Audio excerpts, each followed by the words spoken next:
Good morning. Good morning. I am so sorry, y'all. I was on FaceTime with my child. And then I looked up. It was 8:44. I'm trying to let her finish her sentence. And then I looked up again. It was 8:46. So good morning. Sorry I'm late. Good morning, everybody, and happy Friday. It is day 17, Karen Reed trial.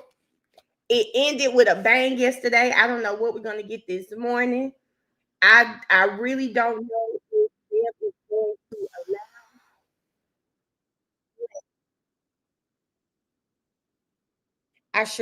I sure hope she does not, but we will see. Hey Erica, good morning. It is such an amazing Friday. Hey Tiffany. Hey Sherika, good morning, Missy.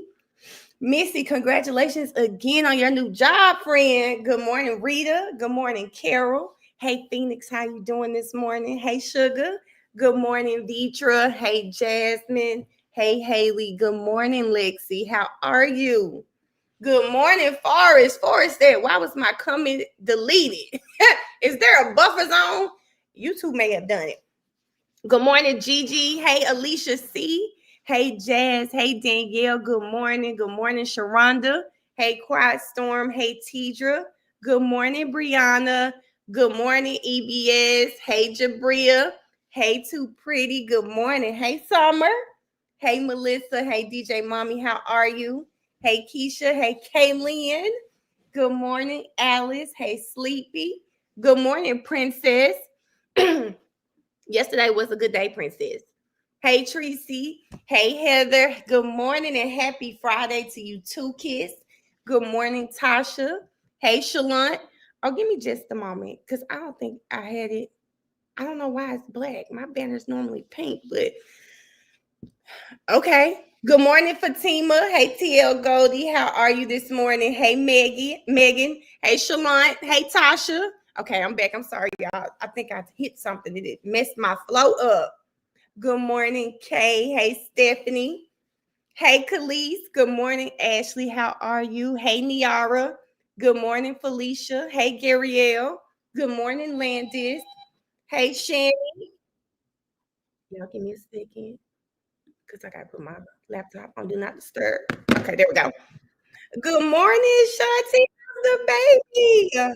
Good morning, Tracy. How are you? Hey, Kiera. Hey, Cheryl. Okay. Good morning, Sundrop. Hey, Sonia. Good morning. Good morning, Brandis. Hey, Bridget. Bridget, I think you told me you sent me something.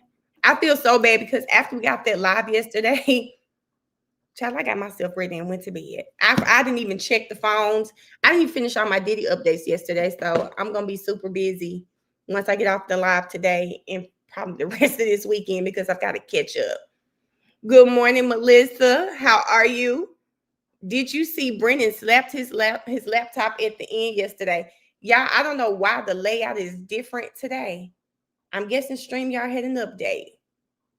I'm not mad at it though, because the comments are big. I'm not mad at it. Hey Belinda. Hey Tiffany. Good morning. Good morning, Georgette. Hey Shavana. Good morning, JT. Hey Dee Dee. Good morning. Your birthday Sunday. Well, happy early birthday to you, Dee Dee. She said chapter 48. Yes, ma'am. I'm not mad at it. Yes, ma'am. I hope you have an amazing birthday, Dee Dee.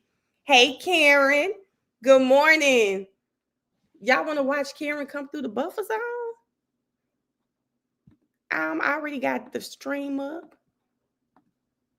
Oh, damn. It's 8:50. I hope maybe we missed it. Actually, because when I put it on, they were at the buffer zone. So maybe we missed it. But if you guys want to watch that in the mornings, oh yeah, just let me know. I'll put it on. Good morning, Wendy. Hey, Montresa. Hey, Cheryl. Good morning, Tia Tennille. Hey, Ashley. Hey, Dee Dee. How are you this morning? Thank you. She said she came in, liked the live, and she commented. Very demure of you. Yes, ma'am. Good morning, Angel. Hey, Mika. How are you? Heather said, Mel, I have a friend's kiddo that just transferred to U of M. I went there when I first got out of high school for basketball. You got to tell me all the places to visit. girl, I'll definitely give you some food places to eat. But held the heads up, most of Memphis, and I mean Memphis, where your zip code says Memphis, Tennessee, it's gonna look like the hood, but the food is good.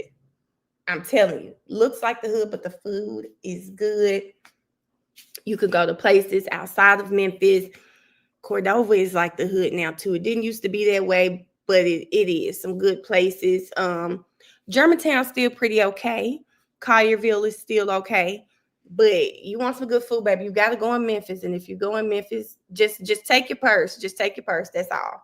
But the food is really good. Okay, I'm telling you, especially if you like a barbecue, hot wings type of person.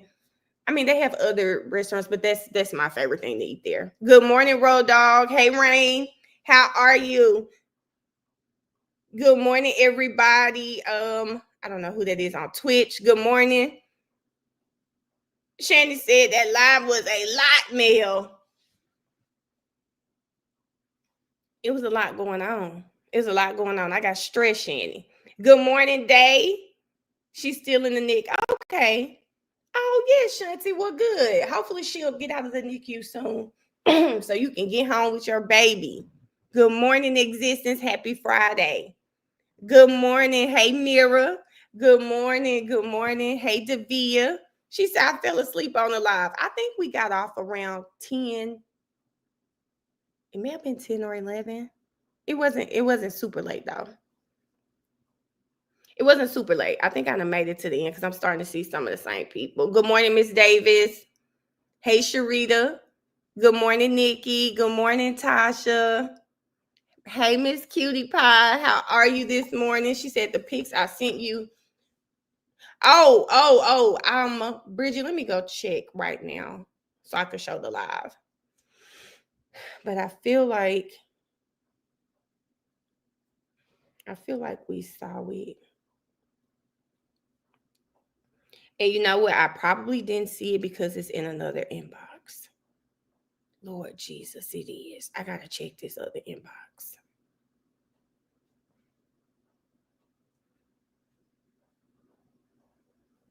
Oh, I think we've seen it. So what Bridget sent, guys, because I don't want to put it on here because we've seen it.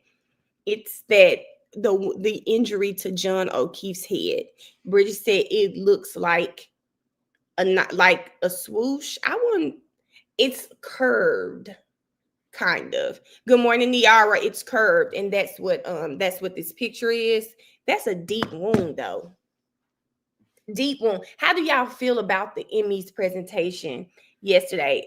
Do you think the Emmy was more for the defense or the state when she got through? Good morning, Brianna. Hey, OLM. Happy Friday. Good morning, this 504 girl. Happy Friday. Hey, LaShunday. Good morning, Miss Dreads. Good morning, Crystal. Hey, D Reese. Hey, Amanda. Good morning. Hey, Mia. Good morning. Good morning, Emmy. Hey, Della. Good morning. Thank you guys so much for being here. Make sure you come in like the live. Good morning, Big Lou. Good morning, Stephanie. Hey, Lauren. Hey, Annette. How are you? Good morning, T. How are you doing today? Hey, T. Lynn. Good morning, Tam Tam.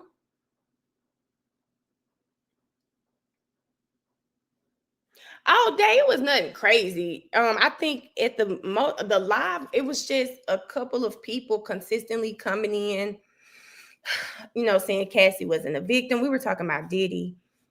She wasn't a victim. He's not on trial. Hold on, y'all. I got to take this just a second.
I'm so sorry about that, y'all. I had to take that phone call. So sorry about that. I don't even know where I was in the good mornings. Please charge it to my head, not my heart. But good morning to everybody that's joining the live.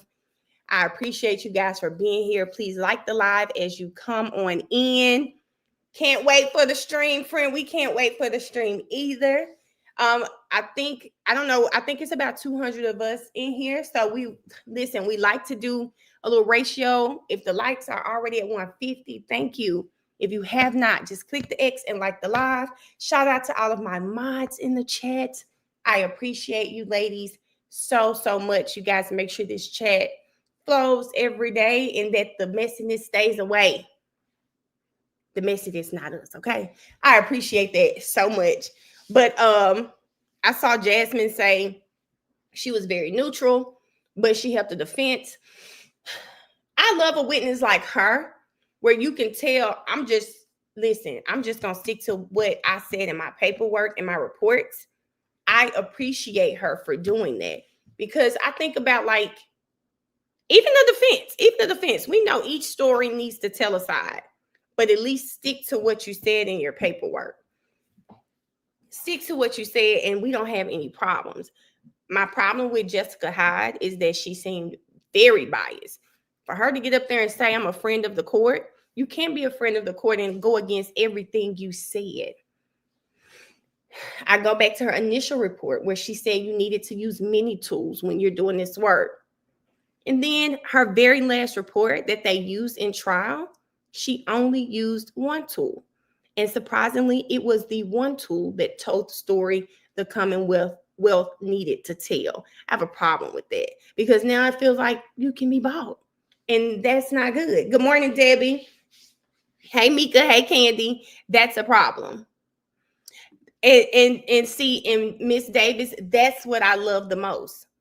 I don't have a problem with you testifying to the facts that you found. The fact that she sat there and she kept saying, I knew all of that, but it did not sway how I was going to rule the manner of death. It didn't sway. It didn't sway her, and I appreciated that. She said, Proctor in the photo with Connor Keith. Y'all think that was Proctor? Y'all think that was Proctor with him? I couldn't see. The man's head was down. Princess said, are you having a concert? Oh, I'm definitely on live tonight now. No hookah for me. I had to leave that in the past. I've been struggling ever since. No hookah for Melanie, but I definitely will be there. Ashley said, what is Hank going to bring up this morning? He can't get over Arca. Ashley, Hank's problem is the problem that I think is throughout their entire office. They don't want justice for John O'Keefe. They want to find Karen Reed guilty for the murder of John O'Keefe. They're looking at the wrong person, at least in my opinion. I know people have different opinions about it. That's fine. But I think one thing we all have to agree is that John seems to be forgotten in all of this. There should be some sort of justice for him. Some sort of justice for him. Literally, your evidence does not point to Karen. Trying to force your evidence to point to her is a problem for me. Thank you, Miss Dreads. I just can't do it. I can't do it, Miss Dreads. My breathing been off all week. Messing with that hookah. I feel like my breathing's been off. So I need to I told God, I said, God, I don't want to do it anymore. So no, I had a fun time on the live. I was really feeling like I was in an Atlanta club. Girl, had the pink light, the hookah, drinks flowing, had some chips for a little snack. Can't do it. Good morning, Jaleesa. Good morning, fam. Hey, Destiny. Hey, Shay. Good morning. Hell, I forgot it was even about John going to glory. And that's the problem right there. Is the CBD hookah better? I don't really have to do it. I'm not a smoker for real. I don't need the hookah. That day I was feeling sad, y'all. Mother's Day was coming up. I said, I feel like I'm in the club. And look what happened. Trying to feel like you in the club. Mm-mm. Hey, Heather. I was, Gina. I was having a ball, okay? I was having a ball, and now I can't do it anymore. It's okay, though. I can still have fun without it. I had been doing it for months because it's always in the corner. I just don't ever use it. Alice said they haven't proven anything. I don't think so. I haven't seen it. I wasn't standing on the couch, Megan. That's it. I should have went and stood on the couch. That's okay. I might tonight. I might stand on the couch tonight. I'm feeling like standing on the couch. I'm in a real good mood, okay? I feel like standing on the couch will be appropriate. That would be appropriate. We had a good time. Erica, I'm telling you, I just think, I don't know if it's because I've been streaming for 2 weeks, 8 hours a day, and then I'm doing videos. I don't know what it is, but I'm going to be okay. I think this is a problem. We have to remember that someone lost their life. And I told y'all, it's really scary to me that he went to a home he'd never been to before. He went to this home and he never made it back home. He never made it out alive.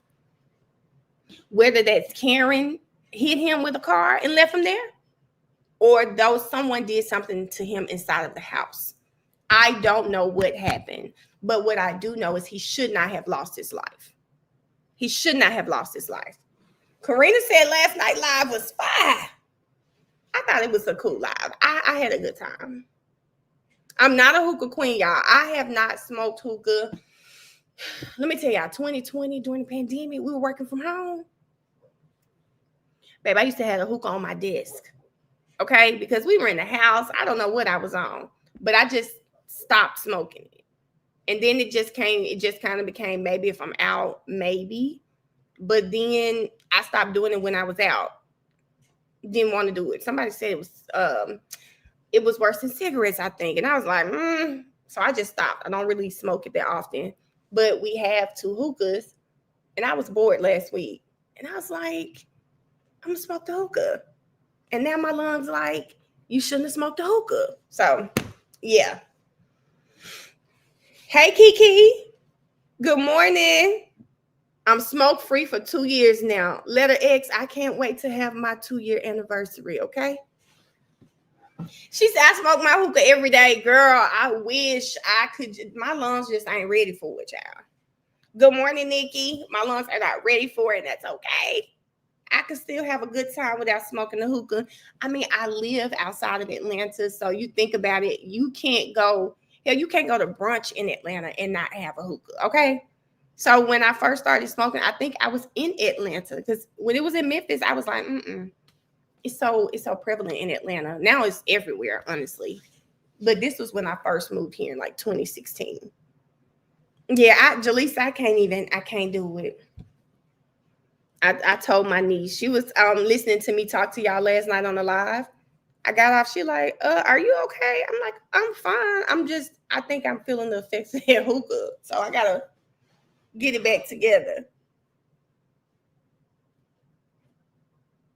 She said, I am also smoke-free for 3 months. Congratulations. No more cigs. I know that's right, Nikki. I know you saving some money over there.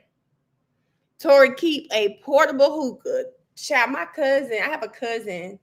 He travels. He has to have a hookah. Anywhere, if like we go out of town together, he has to find a hookah spot. When he comes to Atlanta, he got to go to a hookah spot. That's his thing. Heather, thank you for telling me which Heather I'm talking to. Thank you. You are unmuted. We went live last night on TikTok. Thank you. So I need to see counsel at sidebar, please. It was a cool live. I think it was some craziness finding us on TikTok live. Heather said, I quit smoking and now I vape. You traded one for the other one. But when you're ready to stop, you're going to stop. I sent my niece and my sisters. I saw something online and it was like a heart where the person was vaping. I said, put the vapes down. I think she's going to allow it, y'all. Honestly. Hey, Nicole, good morning. Ashley, I'm going to tell you, like I told Pretty this morning, you might as well get ready. She said, I don't think I'm going to be able to take Hank today. Oh, baby, you might as well get ready. Go ahead and get ready because it's okay, but it's going to happen. Hank is going to get on our nerves. I think Bev is going to allow it. And the rest of us are going to be just pissed. But that's who Bev is. She said Bev didn't even say good morning, Sharonda, because she does not give a damn. She's going to give her ruling. Well, eventually we'll know, Mika. Eventually we'll know. Pretty, when the attorneys on the live last night said that this happens before, this has happened and can happen, I said, oh, she's definitely allowing it. This case is too big. She is allowing it. So remember yesterday, guys, I'm like, I've never seen it before. Just because we haven't seen it before doesn't mean it can't happen. Yates looked it up per Georgia law. This is something that can be done. The defense can present their case and the prosecution can do a rebuttal case. But if you let the prosecution do a rebuttal case, it kind of read like the defense should be able to do a rebuttal case too. So it can happen. Road Dog, the prosecution is asking that after the defense presents their case, the prosecution be allowed to come back and rebuttal. And when I say be allowed, after the state rests, typically what happens, the state rests, then the defense presents. And then after that is closing arguments. That's what we typically see. But it is possible for the state to rest, the defense to present their case and rest, and for the prosecution to come back and rebuttal what the defense presented in their case. And I think she's going to allow it. I think she's going to allow it. I don't know who that is, Nicole. Is that the same person with the makeup? They should roll dog. This is how I feel. Good morning, Lynn. He said they shouldn't need to. I feel the same way. But I don't know. The Commonwealth seems much worse this time. Everybody kind of, both sides kind of know what the other has. So you get to go and you get to perfect it. You get to change. You get to strategize. Let's bring this out. And we have seen the defense do so well at this. The state just has not. I haven't seen the state. The state's not on their game. I haven't seen the state be on their game. Hey, Ashley, I have not seen the state like just really have a day where I feel like, okay. I have not. And I think Hank asking to come back and rebuttal ARCA just further proves it. They're struggling. They are struggling. They were very bad yesterday. Male judge told one of the lawyers in the Blake Lively case to stop using his docket and motions for a public forum deception. He will sanction him if he does it again. I like that. I love when a judge can take order and still be neutral. Like, I'm listening to the judge in the Diddy case. I love that he's sticking him to it. Listen, she's not the only witness. For months, we have said that this woman needs to be off this stand this week. I don't care what you have to do, but she needs to be off the stand. And quite frankly, from what I read, I don't think Cross was what they thought it was. But we'll see. I'm not on the jury, so we'll see. We'll see what happens. Road Dog, I thought the ME could have been a defense witness yesterday. Let me ask you guys something. Put a 1 in the chat for yes, 2 for no. Did the ME create reasonable doubt for you when it comes to the hypothermia, because I think that's important. Now, yesterday, Star was on live. She said the defense can't have it both ways. They can't want to say that, what did she say? The hot long to dying cold text from Jen. Okay, y'all see some ones. Okay. She said the hot long, okay, kids, but 1.5 want to answer. Now, you know you can't do that over here. She said that the hot long to dying cold contradicts there's no hypothermia. And in my mind, it never changed anything for me because I don't think they anticipated him being found that early. I just don't think they thought he would be found that soon. If they did it, I don't think they anticipated. Why do you think Jen was here? Why do you think Jen was calling them? She up and she's looking for him. I thought she went home. I don't put him outside. That text message. Now for her, hey Caitlin, for Stara, she said that they can't have it both ways. But for me, I was like, it was about to be a blizzard. It was about to be a blizzard. I think they planned on that man being out there throughout the entire blizzard. Yeah, pretty. She said she's in and out. I didn't think so either, Shelly.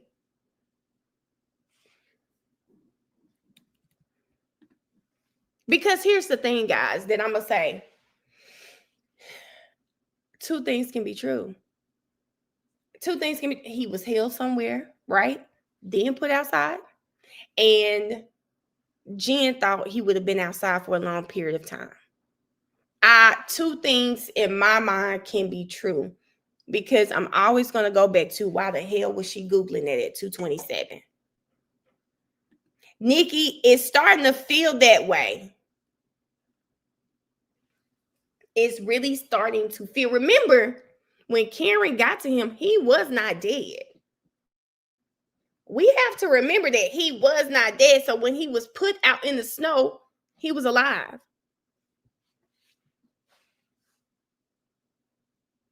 Pretty, I don't know.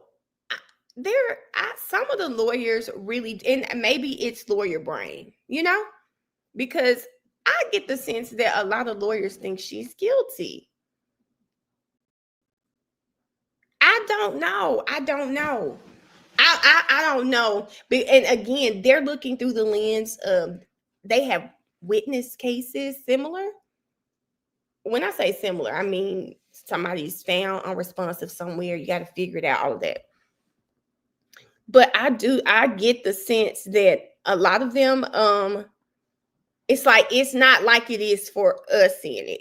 Which, let me just say that I do feel like the lawyer brain may be different, right? But I think our brains, in seeing what we see, I like to think that we would be similar to the jury pool, right? We don't have 15, 20 years of experience of seeing things, right? We can only look at this case through in my opinion, the same eyes the jury is looking at the case in. Now, the jury may not get it right? They may not agree with what we see. But I like to think, as we're watching trial, we are closer to the jury than an attorney would be. Like, I do believe that.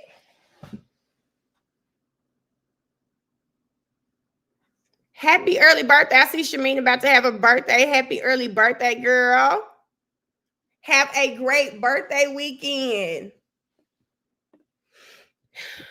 Most of us have figured it out without even knowing we figured it out. I could see that too. There's too much missing evidence that would tell the story. No Ring camera footage. I brought that up. The neighbor, the library, the footage jumping in the police department. Natasha, I will always, and I'll forever go to this. If the Alberts had no involvement, I don't give a damn if they walked outside and did see him. You left him there. If these people had no involvement, we wouldn't see Haslam. We wouldn't see Brian Albert not come out of that house when that man was on that front lawn, okay? We wouldn't see Jen sneaking in the house. We wouldn't see Jen avoid the house. We wouldn't hear Jen say he got out of the car. You wouldn't have to go to Lank's house. You wouldn't be trying to persuade Proctor to do anything. Brian Higgins, why'd you take your ass to Canton PD at 1:30 in the morning? You say you moving cars. We saw you move a car. No. There would be no lies. Why did you take your phone to go dump it in a military base? Phones, SIM cards separately. Brian Albert, you get a new phone right before you're supposed to turn your phone in. Come on now. Why? Why throw the phone at the base? Good morning, Merch. Why would you do that? Good morning, Janice. Too many coincidences for me. Y'all, they don't have the mics on yet. I don't mind it because I don't want to hear Bill talking about that anyway. Kiki, remember she eventually did call him. Was it 18 times? No, maybe it was. I don't think it was 18, but she called him quite a few times. A lot of people seem to believe they were looking for his phone. There is no way that man got thrown 30 to 60 feet, and that phone landed up under him. No way. No way. 7 times. Thank you, Tiffany. That behavior was way too strange for someone who was not involved. And there's no sign of him being hit by a car. You have to think about it. People are saying, well, people look different when they get hit by a car. This man, they say he was hit. Let me tell you, I told y'all my little sister got hit by a car when she was like 9. My little sister looked like somebody beat her ass when she came home, okay? I could see her in my memory right now laying on the couch. And I can remember this so vividly because we were not supposed to be outside. My mother was not home. I think I had to be 12, 13. I probably was younger than that. I don't know. But I told her she could go outside and ride the bike with her friend. The friend bike did not have brakes on it. My sister tried to stop, couldn't stop, gets hit by a car. Baby, it looks like she's talking about the their usual. Hold on, y'all. I'll see Court TV. They don't have the sound on, so give me just a second. I'll swap it. Her usual spiel, Niara. Expressions, no.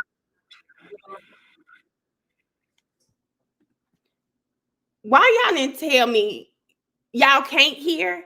Okay, good, because I couldn't hear. I didn't have my sound on. I said, not a soul told me that the sound was on. Here you go, guys.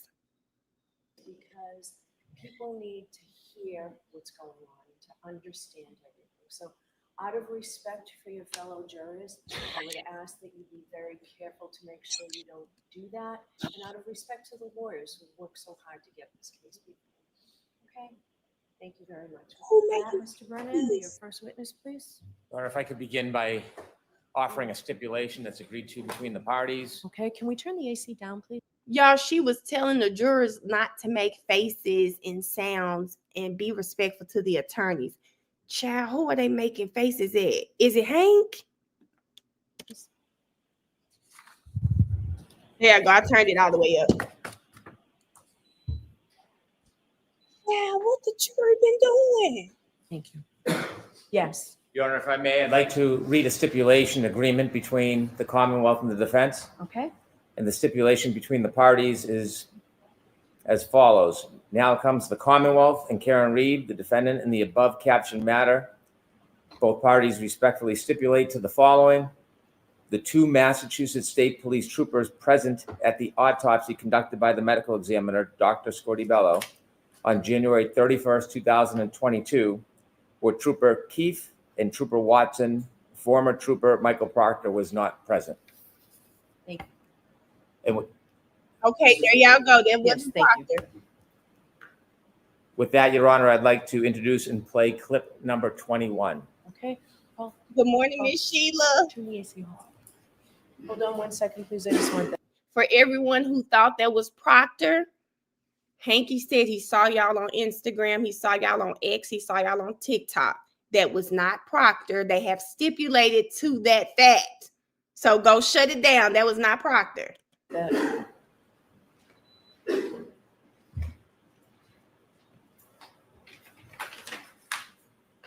the jurors hear better with that on?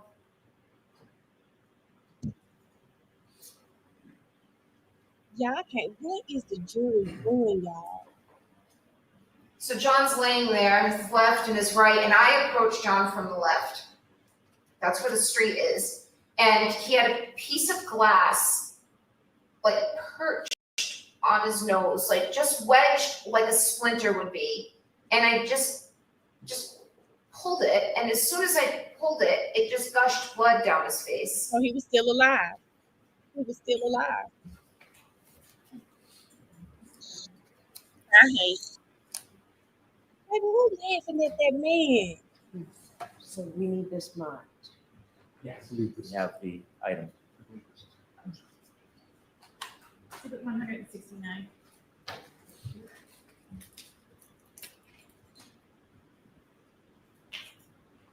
Mr. Lally, you're next. Your Honor, Commonwealth calls Andre Porto to the stand.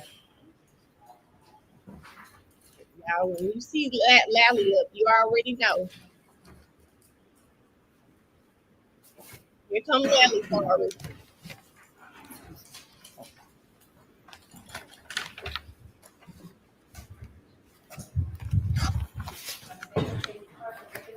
Oh, him again. Also, the amnesty to the court and jury in the case now hearing to the truth, the whole I'm gonna go make my oatmeal, guys. This is the DNA. He did the DNA.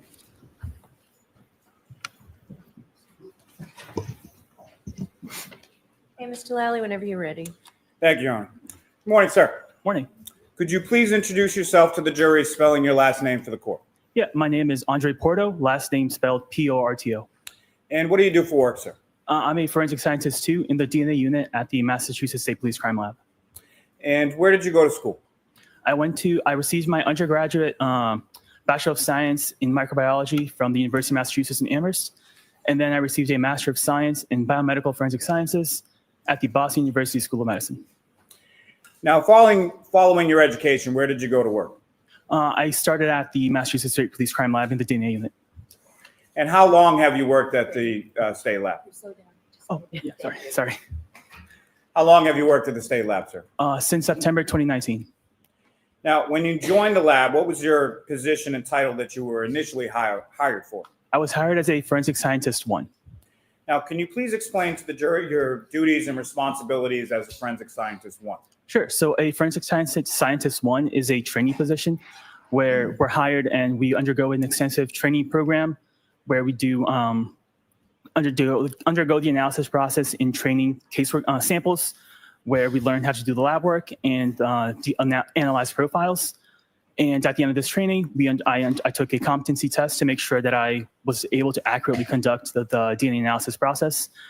And once I passed that, I was then put on to do casework. And a year after completing both my competency tests and a year after my hire date, I was then promoted to a forensic scientist 2. And so you're currently a forensic scientist 2, is that correct? Correct.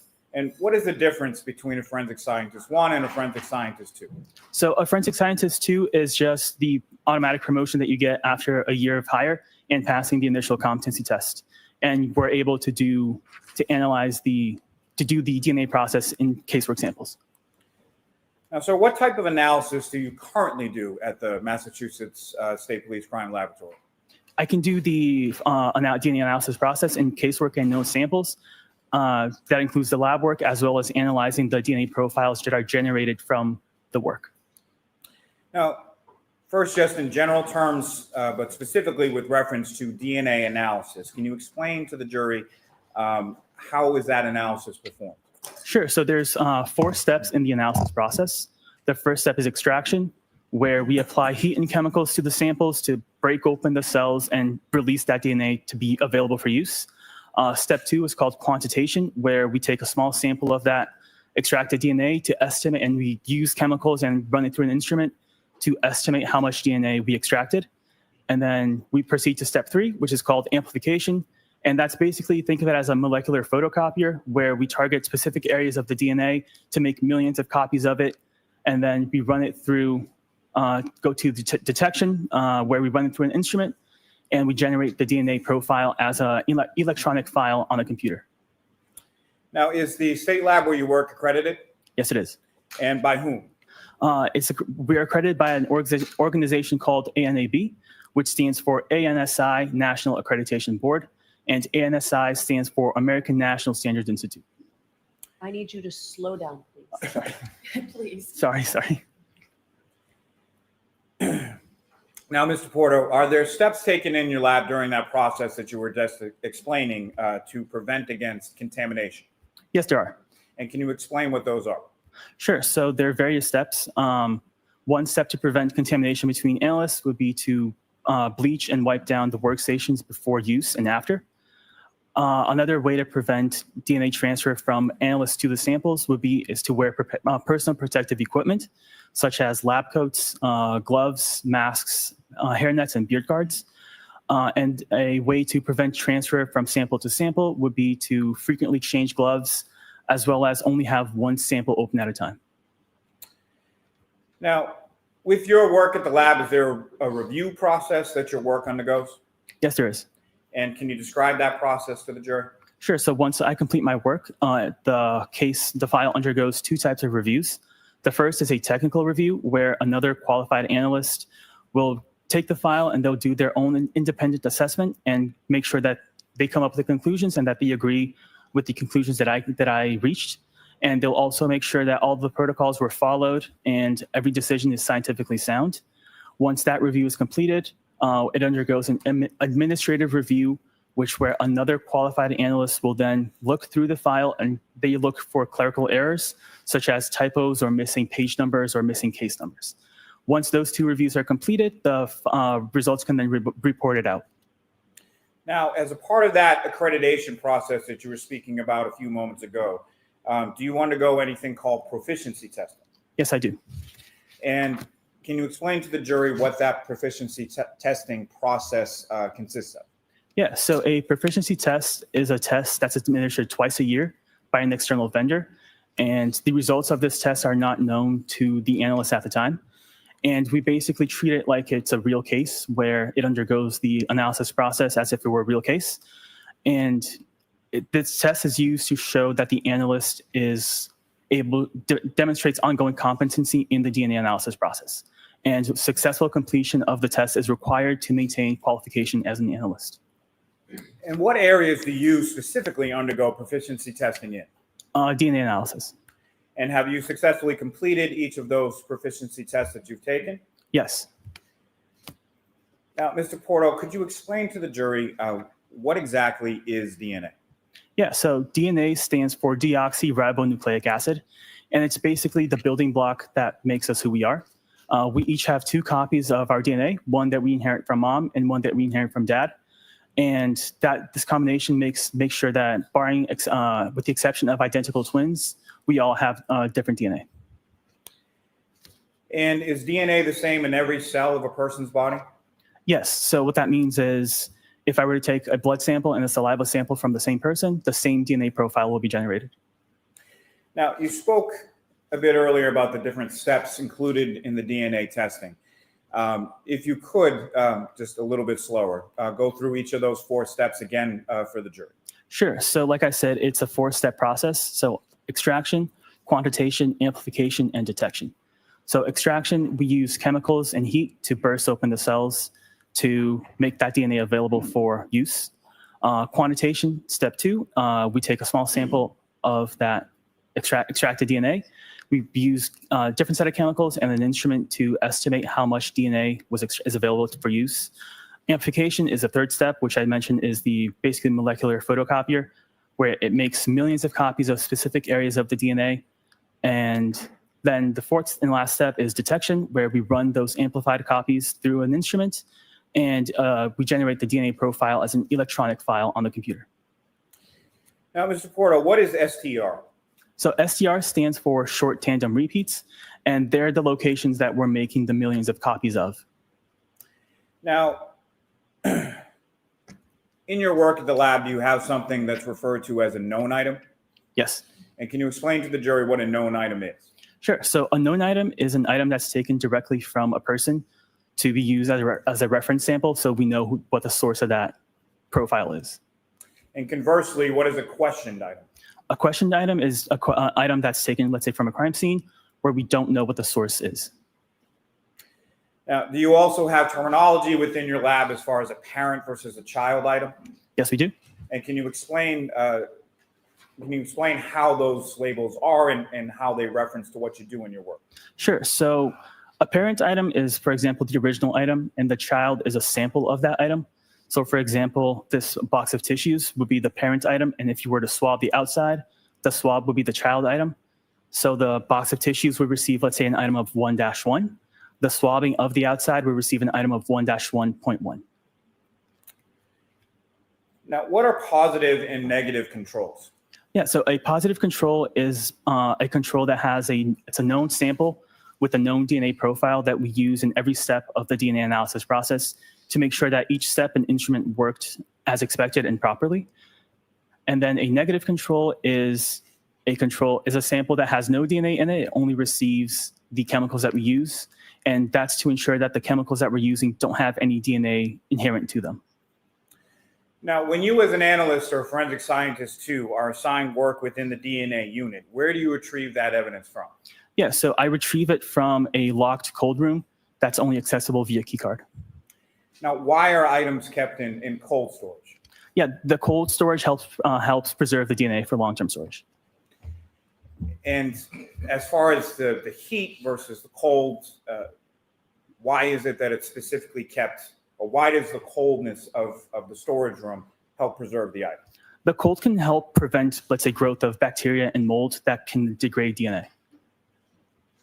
And what does heat do conversely in reference to an item of forensic value? Heat can help degrade DNA, and also promotes bacterial and mold growth that can further degrade that DNA. Now, when you receive an item from the cold storage, how is that item typically packaged when you retrieve it from there? Sure. So the item comes in these plastic, clear, transparent plastic sealed containers that has a label with a case number on it. And inside of that, each sample is within like a small plastic tube that has a label with a case number and item number. Now, at some point, were you assigned to perform some work on a lab case number 22-02184 pertaining to this defendant, Karen? Yes, I did. And what type of work in general terms were you assigned to do in this case? I was assigned to do the DNA analysis process. And that was on several items, is that correct? Correct. And could you explain to the jury the sort of the process that you used to analyze evidence in this case? Sure. So the case underwent the 4 steps that I explained before. So extraction, quantitation, amplification, and detection. And there was a known standard that was done in this case, specifically in item number 8-1.1.1. Is that correct? Correct. And did another analyst test and report the results from the known blood standard from that item 8-1.1.1? Correct. And how is that done? Yeah, so that undergoes the same process that I explained. It'll go through the 4 steps: extraction, quantitation, amplification, detection. And then the analysts that did the interpretation and reported that out, the known standard out, they went through the profile to make sure that it's one person or a single source. And once that went through the review process that I explained, so technical and administrative review, and once that was all completed, the standard was available to be used for comparisons. And to whom was that known standard identified as belonging to? John O'Keefe. Now, you used the word in there as far as a single source. Can you explain to the jury what your understanding of that term is based on your training and experience? Sure. So a single source is just a DNA profile that has one contributor to it. So only one person contributed DNA to that profile. What exactly is a DNA profile? Yeah, so a DNA profile is basically the combination of all of the locations that we amplified during the 3rd step of the process. And it's basically, you can think of it as like a chart, like an EKG, where it has peaks and valleys, and each peak has a specific number. And the DNA profile is just a combination of all those numbers put together. Now, can you explain to the jury in general terms, to start with, the process of comparison between a known standard and a questioned or unknown standard? Sure. So first, I did the analysis on the question items. I did the 4 steps. I analyzed the profiles that were generated. I then interpreted, make sure that I could determine the number of contributors. And once that was completed, I then used the standard that was available and compared them to all the profiles that were suitable for comparison. Now, sir, starting with item 3-1.1, what was that a sample from? That was a sample from taillight passenger. And from a specific vehicle, is that correct? Correct. And what, if any, information were you given as to that vehicle that the swab from the taillight was from? Do you mean like the license plate? Yes. Could I refer to my notes? Yes. Thank you. Your Honor, with the court's permission, this is a little detail as far as the testimony goes. I don't have a problem. Does the defense object? I do not. Okay, thank you. Thank you, Your Honor. So the license plate was 3G6684. Right, I'm sorry, 3GC684.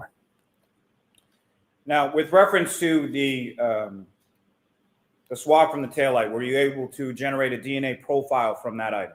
I was. And from your comparative analysis from that question item to that of the known standard of John O'Keefe, what did you conclude? So the DNA profile was interpreted as a mixture of 3 contributors, including male DNA. And the DNA profile from this item is at least, so sorry. I'll just restart. So the DNA profile was interpreted as a mixture of 3 contributors, including male DNA. And the DNA profile from this item is at least 510 non-alien times more likely if it originated from John O'Keefe and 2 unknown individuals than if it originated from 3 unknown, unrelated individuals. This provides support for an inclusion. Now, sir, what does that mean? So an inclusion is basically when I look at the question DNA profile that was generated, and I compare it to the known DNA profile. And if the characteristics of the known profile are consistent with the characteristics observed in the question DNA profile, that's an inclusion. Now, as far as that number, 510 non-alien, how many zeros in that number? So a non-alien is a 1 followed by 30 zeros. Now, that profile, in addition to Mr. O'Keefe's profile, also had 2 unknown contributors, correct? Correct. Now, was that item also submitted to an outside vendor named Bodhi Technologies for further analysis? Correct. And with reference to your comparative analysis from the profile from this item to Mr. O'Keefe profile, if you could again just expound upon what does inclusion mean? Yes, so an inclusion, I compared the known standard that I had available for use from John O'Keefe to the DNA profile generated from the taillight. And the DNA profile if that was consistent with the DNA profile that I observed in the questioned item, and that's what an inclusion means. Now, regarding item 3-6, what is the description of that item? Yeah, so 3-6 is a root end of hair from exterior passenger side rear panel. And is that the same vehicle as far as the taillight sample? Correct. Now, with respect to hair in general, there's a root end and a shaft end, correct? Correct. And what limitations does your lab have with regard to DNA testing of hair? So when we test hair, we're actually, the root end of the hair, we're looking at any potential skin cells that might be attached to the root end. So that's where the DNA that we're looking for is coming from. And if there's not too many, yeah. Now, are you familiar with a term based on your training experience known as autosomal DNA? Yes. And can you describe for the jury what your understanding of that term is? Yeah, so autosomal DNA is DNA that's located in the nucleus of the cell, and that's the DNA that we inherit from both mom and dad. Now, are you also familiar, based on your training experience, with a term known as mitochondrial DNA? Yes. And can you please explain to the jury what your understanding of the term mitochondrial DNA is? Yeah, so mitochondrial DNA is DNA that's found in the mitochondria of a cell, and we inherit that from the mother. It may be somewhat evident, but could you please explain to the jury sort of the difference between autosomal DNA on the one hand and mitochondrial DNA on the other? Yeah, so like I said, the autosomal DNA is the one that we have 2 copies of, where we inherit one from mom and one from dad. And then the mitochondrial DNA is a circular DNA that we just inherit from mom. Now, is the Massachusetts State Police Crime Lab equipped to perform mitochondrial DNA testing? No, we're not. Now, was the DNA extract from the hair also sent to that external vendor, Bodie Technologies in Lorton, Virginia? I'm not sure if the extract was sent, but I know that the shaft of the hair was sent to Bodie. Now, what testing did you perform on the hair? I did the regular DNA analysis process on the root end of the hair. And that was done prior to it being shipped to that external vendor, is that correct? Correct. And what conclusions were you able to draw from the testing that you did on it? Yeah, so there was no human DNA detected and STR analysis was not performed. Now, what does that mean, sir? Yeah, so it means that I didn't detect any human DNA. So there might be DNA on there, but it was below what our instrumentation could detect. Y'all remember this part. He had to send it off. Now, We don't know yet. turning your attention to item 3-2.1.1, what is the description related to that item, sir? It's a sample from the exterior of broken drinking glass. And is there any further indication as far as the broken drinking glass, as far as where it was recovered? Yeah, 34 Fairview Road. And were you able to generate a DNA profile from this item, the drinking glass? Yes, I was. And from your comparative analysis from this question item to that of the known standard of John O'Keefe, what did you conclude? Yeah, so the DNA profile was interpreted as a mixture of 3 contributors, including male DNA. The DNA profile from this item is at least 530 non-million times more likely if it originated from John O'Keefe and 2 unknown individuals than if it originated from 3 unknown, unrelated individuals. This supports an inclusion. This is the last time I'll ask you this, but just if you could reiterate to the jury, what does an inclusion mean? Yep, so an inclusion is when I compared the known standard to the question item, and if the profile in the known standard is consistent with the profile in the question profile, that's an inclusion. And that number again, as far as 530 non-alien, how many zeros again in that number? That's a 1 followed by 30 zeros. Now, sir, if I could turn your attention to another item, 7-1.2.1, what is the description related to that item? Sample from stain A on upper right leg of jeans. And is there any further indication as to whom those genes belong to? John O'Keefe. Now, were you also able to generate a DNA profile from this item, the stain A on the upper right leg of Mr. O'Keefe's jeans? Yes, I was. And from your comparative analysis from the question item to that of the known standard of John O'Keefe, what did you conclude with reference to that item? The DNA profile was interpreted as a mixture of 3 contributors, including male DNA. Contributor 1 is suitable for comparison, and due to limited information, contributors 2 and 3 are not suitable for comparison. Who are those people? The DNA profile from this item is at least 570 non-million times more likely if it originated from John O'Keefe and 2 unknown individuals than if it originated from 3 unknown, unrelated individuals. This provides support for an inclusion. Thank you, sir. Now, turning your attention to item 7-1.3.1, what is the description related to that item? Sample from stain B on upper right leg of jeans. And same genes as the previous item? Yes. Now, were you able to generate a DNA profile from this item, stain B on the upper right leg of the genes of Mr. O'Keefe? Yes, I was. And from your comparative analysis from this questioned item to that of the known standard of John O'Keefe, what did you conclude? Yep, so the DNA profile was interpreted as a mixture of 3 contributors, including male DNA. The DNA profile from this item is at least 660 non-alien times more likely if it originated from John O'Keefe and 2 unknown individuals than if it originated from 3 unknown, unrelated individuals. This provides support for an inclusion. Now, sir, with reference to item 7-1.4.1, and again, these items with the dash and the point, is that what you're referring to earlier as the parent-child relationship between items? Yes. And what is the description for 7-1.4.1? Sample from stain C on upper right leg of jeans. Now, were you able to generate a DNA profile from this item from stain C on the upper right leg of Mr. O'Keefe's jeans? Yes, I was. And from your comparative analysis of this question item stain C to that of the known standard of John O'Keefe, what did you conclude? The DNA profile is a mixture of at least 2 contributors, including male DNA. Contributor 1 is suitable for comparison.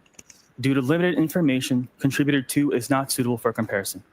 The DNA profile was interpreted as a mixture of two contributors. The DNA profile from this item is at least 839 million times more likely if it originated from John O'Keefe and an unknown individual than if it originated from two unknown, unrelated individuals. This provides support for an inclusion. Now, sir, with reference to item 7-1.5.1, what was the description of that? Sample from stain D on upper right leg of genes. Now, were you able to generate a DNA profile from this item from stain D on the upper right leg of Mr. O'Keefe's genes? Yes, I was. And from your comparative analysis from this item to the known standard of John O'Keefe, what did you conclude? The DNA profile was interpreted as a mixture of three contributors, including male DNA. The DNA profile from this item is at least 670 non-million times more likely if it originated from John O'Keefe and two unknown individuals than if it originated from three unknown, unrelated individuals. This provides support for an inclusion. Now, sir, did you also do some testing on an item 7-1.6.1? Yes, I did. What was the description associated with that item? Sample from stain E on upper right leg of genes. And were you able to generate a DNA profile from that item, stain E, on the upper right leg of Mr. O'Keefe's genes? Yes, I was. And from your comparative analysis from that question item to the known standard of John O'Keefe, what did you conclude? The DNA profile was interpreted as a mixture of two contributors, including male DNA. Contributor 1 is suitable for comparison. Due to limited information, contributor 2 is not suitable for comparison. The DNA profile from this item is at least 1.0 decillion times more likely if it originated from John O'Keefe and an unknown individual than if it originated from two unknown, unrelated individuals. This provides a support for an inclusion. I used a different number there as far as a decillion. How many zeros is a decillion? Yeah, a decillion is a 1 followed by 33 zeros. Now, with each of those items that you just testified about as far as the genes, the question items from the stains on Mr. O'Keefe's genes, those were each located on the right leg, correct? Correct. Now, did you also perform some analysis on item 7-1.7.1? I did. And what is the description associated with that item number? Sample from unstained areas of the exterior of genes. Now, were you able to generate a DNA profile from that item from the unstained areas of the exterior of Mr. O'Keefe's genes? I was. And from your comparative analysis from this questioned item to the known standard of John O'Keefe, what did you conclude? The DNA profile was interpreted as a mixture of four contributors, including male DNA. The DNA profile from this item is at least 53 septillion times more likely if it originated from John O'Keefe and three unknown individuals than if it originated from four unknown, unrelated individuals. This provides support for an inclusion. And again, sir, with that number, as far as 53 septillion times more likely, how many zeros in a septillion? A septillion is a 1 followed by 24 zeros.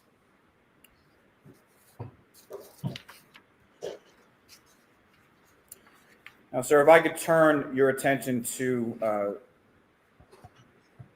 what's listed as number 12 in your report, but item 7-18.4.1. Did you do some testing on that item as well? Yes. And what was the description associated with that? Sample from stain C on top front of Gray's long sleeve shirt. And the gray long sleeve shirt, is that attributed as belonging to a specific person? Yes, John O'Keefe. And were you able to generate a DNA profile from that item, specifically sample from stain C on the top front of the gray long sleeve shirt of Mr. O'Keefe? I was. And from your comparative analysis from that questioned item from the shirt to the known standard of John O'Keefe, what did you conclude? So the male DNA profile was interpreted as originated from a single contributor. The DNA profile from this item is at least 58 octillion times more likely if it originated from John O'Keefe than if it originated from an unknown, unrelated individual. This provides support for an inclusion. And again, sir, that number, as far as 58 octillion times more likely, how many zeros in an octillion? So an octillion is a 1 followed by 27 zeros. Now, sir, if I could take you down to listed as 15 in your report, but did you do some testing on item 7-18.14.1? I did. And what was the description associated with that item? So sample from stain L on back bottom right of gray long sleeve shirt. And were you able to generate a DNA profile from that item? I was. And from your comparative analysis with reference to that item the sample from stain L on the back bottom right of the gray long sleeve shirt in comparison to the DNA profile from the known standard of John O'Keefe. What did you conclude? So the DNA profile was interpreted as a mixture of 2 contributors, including male DNA. The DNA profile from this item is at least 1.0 decillion times more likely if it originated from John O'Keefe and an unknown individual than if it originated from 2 unknown, unrelated individuals. This provides support for an inclusion.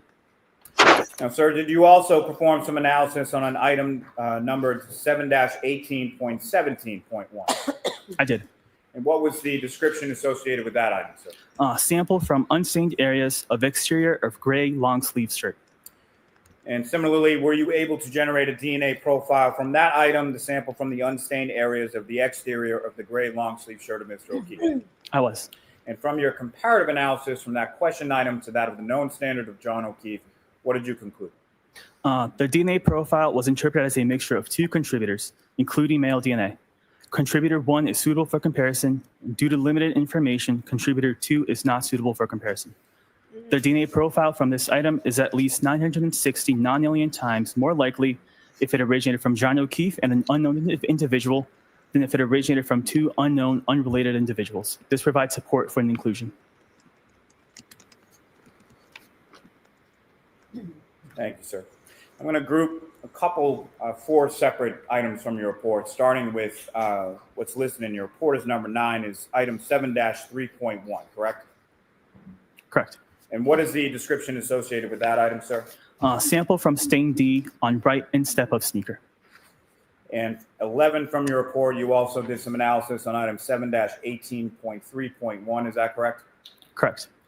And what was the description associated with that? Sample from stain B on top front of gray long sleeve shirt. And item 7-18.7.1, do you see that as well? Yes. And what was the description associated with that item? Sample from stain F on top front of gray long sleeve shirt. And lastly, in this group, item 7-18.8.1, what was the description associated with that? Sample from stain G on back left sleeve of gray long sleeve shirt. And with respect to each of those last 4 samples from those items, were you able to generate a DNA profile with respect to each of those 4? Profiles were generated from them. And what did you conclude based on the generation of those profiles with those 4 items? Yeah, so the profiles that were generated were not suitable for comparison. And if you could explain briefly to the jury, when you say not suitable for comparison, what do you mean by that? Yeah, so for 7-3.1, it was a mixture of at least 5 contributors. And at the DNA unit, we validated, basically we tested and make sure that our protocols were we can only interpret mixtures of up to 4 contributors. So I determined that there were 5 contributors, so that makes it too complex for us to do comparisons to it. So it's not suitable for comparison for that reason. And the other 3 items, due to the quality of the profile, they were not suitable for comparison. And basically what that means is that there were such low amounts of DNA that was in the sample that there was a lack of information from the profiles themselves, so they weren't really suitable for comparisons. And just to be clear, the item that you're referring to with the 5 possible contributors, that's a shoe, correct? Correct. On his shoe. Now, if I could turn your attention in your report to Y'all see how Lally trying to say that's his shoe, right? Hell, I still want to know whose DNA was on it. what you have listed as number 10, there are a number of different items listed there, correct? Correct. And starting with item 7-17.2.1, what is the description associated with that? Sample from stain A on top front left of orange t-shirt. And 7-17.3, what is the description associated with that? Sample from stain B on top of front left of orange t-shirt. And item 7-17.4.1, what is the description associated with that? Sample from stain C on top front left of orange t-shirt. And item 7-17.5.1, what is the description associated with that item number? Sample from stain D on front bottom right of orange t-shirt. And item 7-17.6.1, what is the description associated with that? Sample from stain E on back left shoulder of orange t-shirt. And so each of those respectively were samples taken from stains on the orange t-shirt of Mr. O'Keefe, correct? Correct. Now turning your attention to item 7-18.2.1, What is the description associated with that? Sample from stain A on right sleeve of gray long sleeve shirt. And item 7-18.5.1, what is the description associated with that? Sample from stain D on center front of gray long sleeve shirt. And item 7-18.6.1, what is the description associated with that? Sample from stain E on center front of gray long sleeve shirt. And item 7-18.9.1, did you generate a profile from that item as well? Yes. And what is the description associated with that? Sample from stain H1 on back left of gray long sleeve shirt. And item 7-18.10.1, what is the description associated with that? Sample from stain H2 on back left of gray long sleeve shirt. And item 7-18.11.1, what is the description associated with that? Sample from stain I on back right shoulder of gray long sleeve shirt. And item 7-18.12.1, what is the description associated with that? Sample from stain J on back bottom right of gray long sleeve shirt. And lastly, with this group search, item 7-18.13.1, what is the description associated with that? Sample from stain K on back bottom right of gray long sleeve shirt. And so each of those items beginning with 7-18 were associated with various stains taken from various areas on the gray long sleeve shirt of Mr. O'Keefe, correct? Correct. And with respect to each of those areas of the orange t-shirt and the gray long sleeve shirt, were you able to generate a DNA profile from those items? I was. And from your comparative analysis of each of the DNA profiles from those items to the known standard of John O'Keefe, what did you conclude? So the male DNA profile was interpreted as originating from a single contributor. The DNA profile from these items is at least 490 octillion times more likely if it originated from John O'Keefe than if it originated from an unknown, unrelated individual. This provides support for an inclusion. Now, again, if you could just remind the jury, when you say single source contributor, what does that mean? Yeah, so a single source profile is a profile that has one contributor to it. So like one person contributed DNA to that profile. And with respect to the number as far as 490 octillion times more likely, how many zeros are in that number? So an octillion is a 1 followed by 27 zeros. Now, lastly, sir, did you perform any analysis with reference to items numbered 8-2 and 8-3? I did. And what were the descriptions respectively for items 8-2 and 8-3?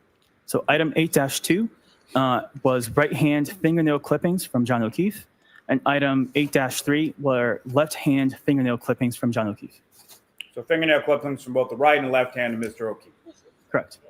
And were you able to generate a DNA profile from those item numbers, the right and left hand fingernail clippings of Mr. O'Keefe? I was. And based on, from your comparative analysis of the DNA profile from the right and left hand fingernail clippings, both of Mr. O'Keefe, taken in conjunction with the known standard of John O'Keefe, what did you conclude? Yeah, so the male DNA profile was interpreted as originated from a single contributor, and the DNA profile from these items is at least 490 octillion times more likely if it originated from John O'Keefe than if it originated from an unknown, unrelated individual. This provides support for an inclusion. So with respect to each the right and left hand fingernail clippings of Mr. O'Keefe, both of those were identified by you or your analysis as a single source contributor, correct? Correct. And they were each 490 octillion times more likely to have originated from John O'Keefe than from an unknown, unrelated individual. Is that correct? Nally, shut Correct. up. Thank Nally just trying to say those are his fingernails. There was no DNA. No other DNA. Thank you, sir. I have nothing further on. In with that. What about all the blood on the man's clothes? All the DNA on the man's clothes. Come on now, Natalie. Good morning, sir. You Good morning. guys.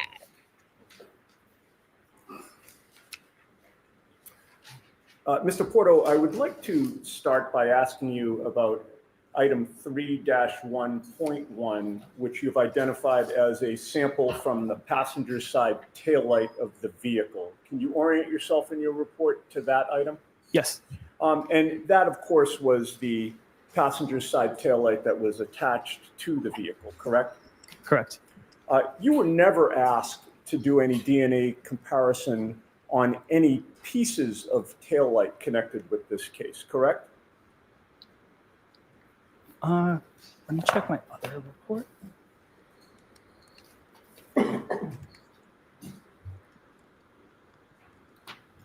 For taillight, there was another item that was item 3-3.1, which is sample from apparent glass on rear bumper, if that's what you're referencing. Okay, so if I suggested to you that the taillight was plastic, that glass wouldn't have been the taillight, correct? I don't have, that's beyond my scope of testing. Gotcha. Okay. With regard to the passenger side taillight, you found that there were 3 contributors of DNA to that taillight attached to the vehicle, correct? Correct. One of those contributors appeared to be John O'Keefe. Is that fair to say? He was included All into right. the profile. With regard to the other 2 contributors, who were they? They could be anybody. Were you ever asked to compare DNA samples from either Canton Police Detective Kevin Albert or Canton Police Chief Kenneth Berkowitz to the DNA profile that you analyzed from that passenger side taillight? I was not. Now, with regard to the broken drinking glass, which is item 3-2.1.1, do you see that in your report? I do. With regard to that, you came up with a DNA profile that also had 3 contributors, correct? Correct. One of those contributors appeared to be John O'Keefe, correct? He was included, correct. Who were the other 2 contributors? I don't know. They could be anybody.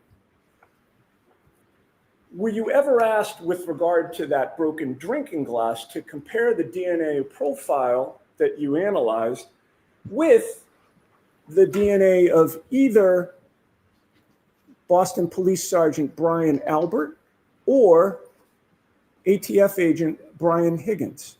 I was not.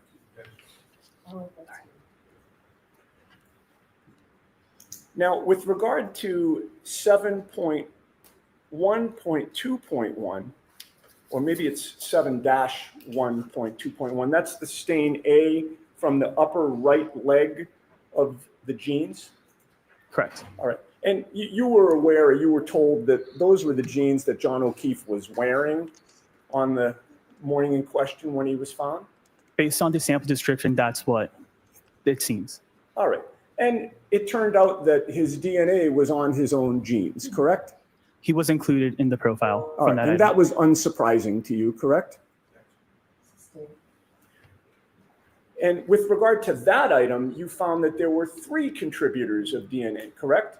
Correct. With John O'Keefe being one of them. He was included in the profile, yes. And who were the other 2? I don't know. They could be anybody. What the hell? Let's move on to stain B, also from the upper right leg of the jeans. That is 7-1.3.1. You see that in your report? I do. When you found a DNA profile, how many contributors of DNA were there? 3 contributors. All right. And again, this was John O'Keefe's jeans, correct? Based on the description, yes. So he was one of the 3 contributors. He was included in the profile, yeah. Who were the other 2? I don't know. They could be anybody. This is good, you know. Moving on to stain C from the upper right leg of the jeans. 7-1.4.1. You see that in your report? I do. With regard to the DNA profile that you analyzed there, how many contributors of DNA were there to that profile? At least 2, and it was interpreted as 2 contributors. And again, this is the same pair of jeans that he was found in, correct? Based on the description, yes. And you said at least 2 contributors. It actually could have been more than 2. Based on our protocols, I had to call it 2, and we determined it as 2, but it could be more than 2, yes. Okay. Well, let's pay attention to the one that was not John O'Keefe, at least that one. Who contributed that DNA to his pants? I don't know. It could be anybody. Could be anybody. Moving on to stain D, which is 7-1.5.1. and if I can just put my glasses on to make sure I've read my own writing correctly. Actually, is it 7-15-1? Did I get that wrong the first time? D? I'm sorry? Do you mean Stain stain D? Stain D. Stain D is 7-1.5. Oh, I had it right the first time. Okay. With regard to that stain, you also got a DNA profile. And how many contributors were there to that DNA profile? I interpret it as 3 contributors. And again, this John O'Keefe's genes, correct? Still Correct. He was one of the contributors to his own genes, correct? He was included in the profile. And with regard to that stain on the upper right leg of his genes, who contributed the DNA to who are the other 2 contributors of DNA to that stain? I don't know. They could be anybody. And then finally, with regard to that upper right leg of the genes, there was also a stain E, correct? Correct. How many contributors did you find to that DNA profile? 2 contributors. One of which was John O'Keefe to his own genes, correct? He was included, yes. And who was the other contributor to that stain on the genes? It could be anybody. I don't know. And by the way, just for the record, that was 7.1.6.1? 7-1.61. 7-1.6.1. Thank you, sir. Okay, now, with regard to the unstained area of the exterior of the genes, do you see item 7-1.7.1? Yes. You found a DNA profile with regard to that unstained area as well, correct? Correct. How many contributors of DNA were there to that unstained area of the genes? I interpret it as 4 contributors. And John O'Keefe was one of those, correct? He was included in the profile. His own genes. Based on the description, yes. Who were the other 3 contributors to that DNA profile? I don't know. It could be anybody. And before we move on to the sneaker, I just wanted to ask you a question about the passenger side taillight that I neglected to ask you. That was the one where there were 3 contributors, correct? And again, I'm going back to 3-1.1. Correct. Sorry to skip around, sir. Okay. I'm not trying to make this all any right. more confusing than it is.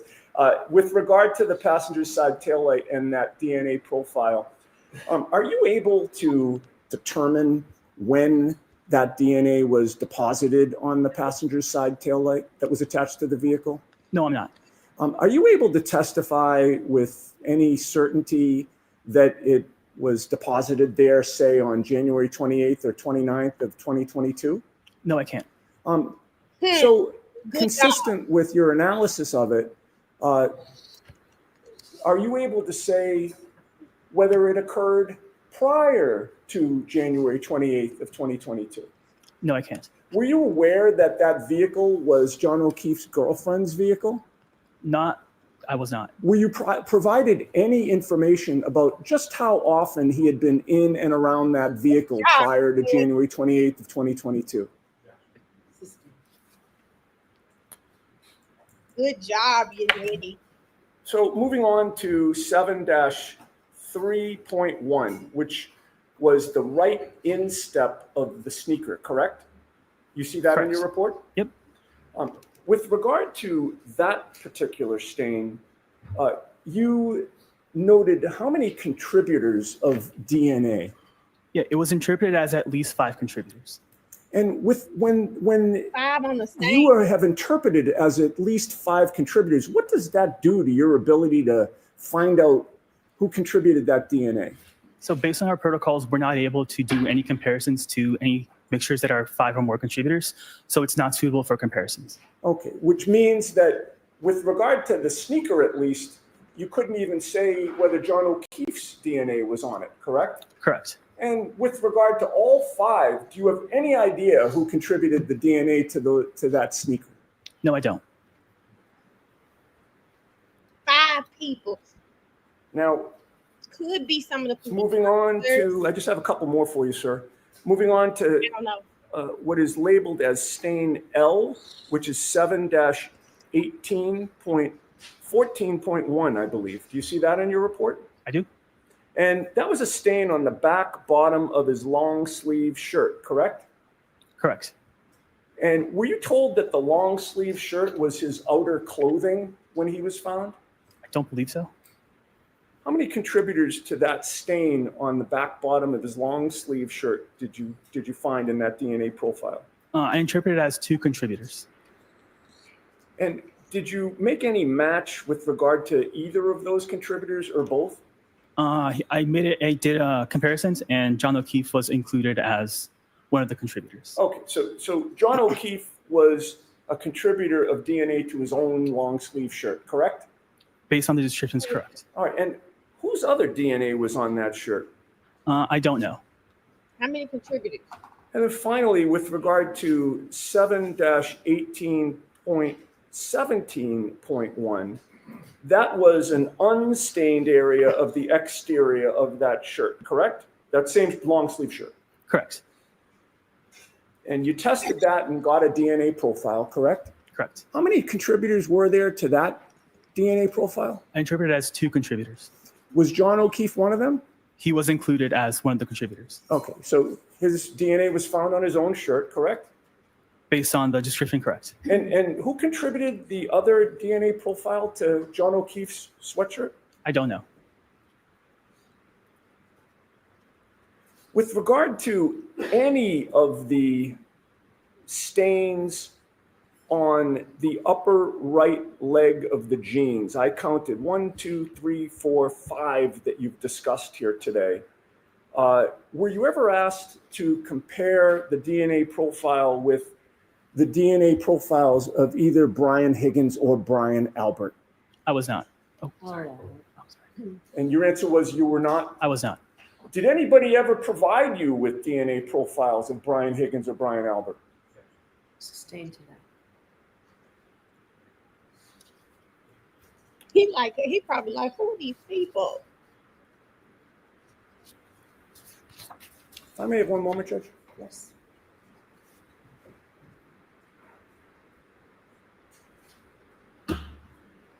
Hey, Stephanie.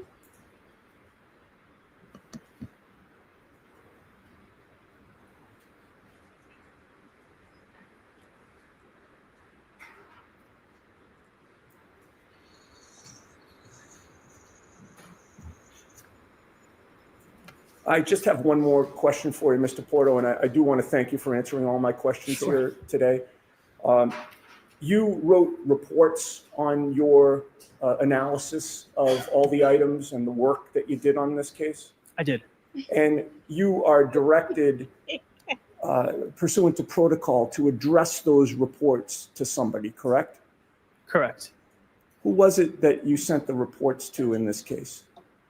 I'm sustaining the objection.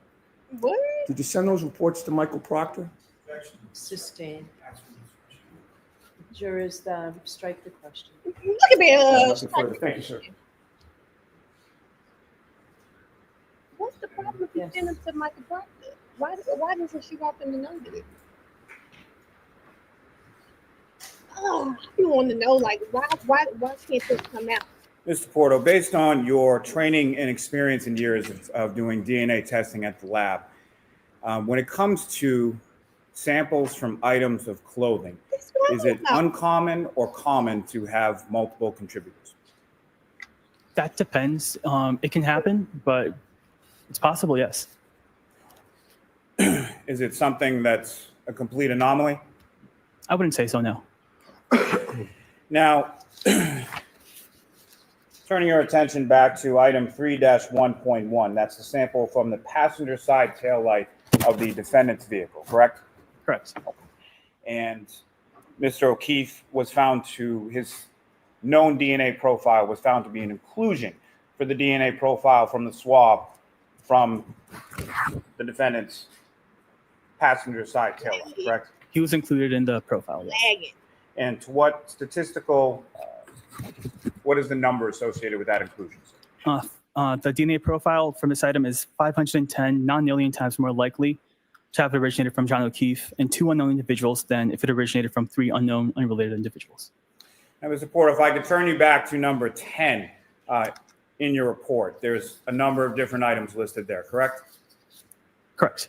And as far as the items listed associated with various stains on various areas of Mr. O'Keefe's orange t-shirt and gray long sleeve shirt, there's about 13 different DNA profiles that you generated in reference to those items, correct?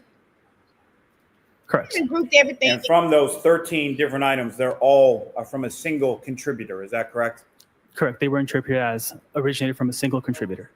And as far as the DNA profile, your comparison of each of those 13 different stains on the orange t-shirt and the gray long sleeve shirt, what were your conclusions again as your comparison with the known standard of John O'Keefe? Yeah, so the profile was interpreted as originated from a single contributor, and the DNA profile from these items is at least 490 octillion times more likely if it originated from John O'Keefe than if it originated from an unknown, unrelated individual. This provides support for an individual. And lastly, with reference to the fingernail clippings from both the right hand and the left hand of Mr. O'Keefe, those were also your analysis provided for inclusion of Mr. O'Keefe's known DNA standard, correct? He was included in the profile, correct? And again, the profile from both the right hand and the left hand fingernail clippings was a single source contributor, correct? He got knocked out. Bye. How many sources were associated with those? Objection. Sustained. Nothing further. You all set? No! Mr. Lilly? Yes, Your Honor, thank You you. are all set, Mr. Porter. Thank Thank you you. very much. Baby, if Lily don't sit down somewhere Who's the and next talk one? about I'll call Ashley Valier to stand. I don't know what Lally's point was. Jim. That's okay. Lally, you did not eat, baby. You didn't even drop the mic. The mic is still standing. The mic is still standing, okay? Did y'all see how she was finna just tell him he could go? And then tell me, are you good, getting natty? I hate when she does that. You solemnly swear the evidence given to the court and jury in the case down here is the truth, the whole truth, and nothing but the truth, so help you God. Nothing.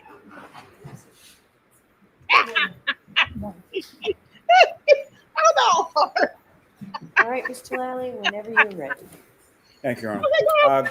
Good morning, Ms. Valier. Good morning. Could you please introduce yourself to the jury, spelling your last name for the court? My name is Ash Valier, spelled Vallier. And where do you work? I work at the Massachusetts State Police Crime Laboratory.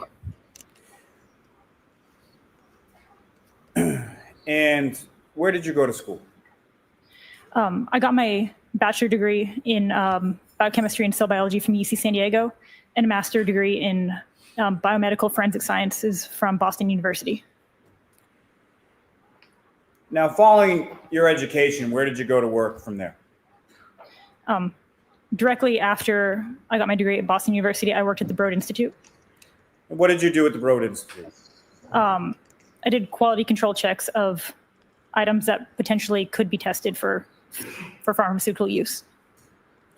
Now, how long have you worked at the Massachusetts State Police Crime Laboratory? A little over 6 years. Now, is the state lab accredited? It is. And by whom? ANAB. And what does ANAB stand for? It stands for ANSI National Accreditation Board. And the ANSI within the ANAB, what does that stand for? That is another acronym that I don't recall right now. Now, as part of that accreditation process, do you undergo any sort of type of proficiency testing? I do. And can you explain to the jury what that proficiency testing process consists of? A proficiency test is a test that is given from an outside agency in the discipline that you do casework in, that you would work through like a normal case, but it has an end expected result at the end. And how often do you undergo proficiency testing? Every year. And what areas do you specifically undergo proficiency testing in? I've done proficiency tests in gunshot primer residue and physical match analysis. And have you successfully completed each of those proficiency tests that you've taken? I have. Now, when you initially joined the State Police Lab, what was your position and title that you were hired for? I was hired as a forensic scientist 1. Now, can you please explain to the jury what your duties and responsibilities were as a forensic scientist 1? So a forensic scientist 1 is the introductory level. It's when you start your training in whatever discipline you're going to be trained in and quality control checks. After you've been at the laboratory for over a year and you're signed off to do casework, you become a forensic scientist 2. And you're currently a forensic scientist too, is that correct? Yes. What is the difference between a forensic scientist 1 and a forensic scientist 2 at the Massachusetts State Police Crime Laboratory? A forensic scientist 2 has been at the lab for over a year and can do casework. Now, just in general terms, what does the trace unit do or examine within the State Police Crime Laboratory? I'm a part of the trace, arson, and explosives unit. So we analyze a wide range of pieces of evidence. So trace covers a lot of small things. So paint, fibers, glass, gunshot primer residue, physical matches. Arson covers fire debris evidence, and explosives covers explosives. Now, specifically with reference to physical match analysis, can you explain to the jury, just in general terms at first, how is that analysis performed? So physical match analysis is piecing broken things together to see if they were at once a single item. Generally, you look at the questioned item first, the item that you don't know specifically where it came from. Look at that, and then you would look at the known item, which is an item with a known source, like specifically like this window or like this vehicle. They're analyzed at separate times. And then if it looks like there could potentially be a physical match, you would analyze them together and see if they have a mechanical fit. Now, when you retrieve items just in general to do some sort of physical match analysis, where do you get those items from? We have evidence storage locations at the laboratory. And how are they typically packaged when you receive them? They can be packaged in cardboard boxes, brown paper bags, heat sealed plastic bags. It depends on the individual items. And when you're doing this analysis, as far as the physical match analysis, what do you do to your bench between your examination of separately packaged items? Before I do any analysis, I bleach my bench, clean my tools, and then put down a fresh sheet of butcher paper. And why do you do that? To make sure everything's clean. Now, again, speaking more in general terms, on what types of evidence can you perform a physical match analysis? Sorry, can you repeat the question? Sure. In general terms, with your work within the lab, on what types of items can you perform a physical match analysis? A lot. Anything that has a broken or irregular edge. Would that include glass? Yes. Would that include plastic? Yes. What are some of the other things that would also include? Any sort of like polymer, metals. And when you're doing a physical match analysis, what instruments do you utilize in the course of that analysis? Generally, I'll use a stereo zoom microscope. Depending on the size of the items compared, I can use other microscopes as well. Now, what is a stereo zoom microscope? Stereo zoom microscope is a microscope that's mounted on a stand. So it gives a wider range of view that you can look at larger items. And how are you using that specifically in your physical match analysis of, let's say, items of plastic? I'll use it to look at the edges and see if there's any like defining characteristics along those broken edges. Now, as you're going through your analysis, do you document your work as you go? I do. And how do you do that? With handwritten notes and with photos. Now, at some point, were you assigned to perform some work on lab case number 22-02184 pertaining to this defendant, Karen Reed? Yes. And what type of work were you assigned to do in this case? I was asked to do physical match analysis, and then later on I was asked to look at, do some trace recovery, look at some debris. Starting with the physical match analysis, how many different items approximately were you asked to look at? Over 10? Several, fair to say? Yes. Okay. And how were each of those items packaged when you received them? So the questioned items were packaged first in a large paper bag, and then each item was individually packaged in a smaller brown paper bag within that container. Now, again, just in general terms, because you've used it a couple times. When you say questioned item versus known item, as it pertains to this analysis in this case, what were the questioned items generally, and what was the known item? The question items were items labeled as coming from a road, and the known item was labeled as coming from a taillight from a vehicle.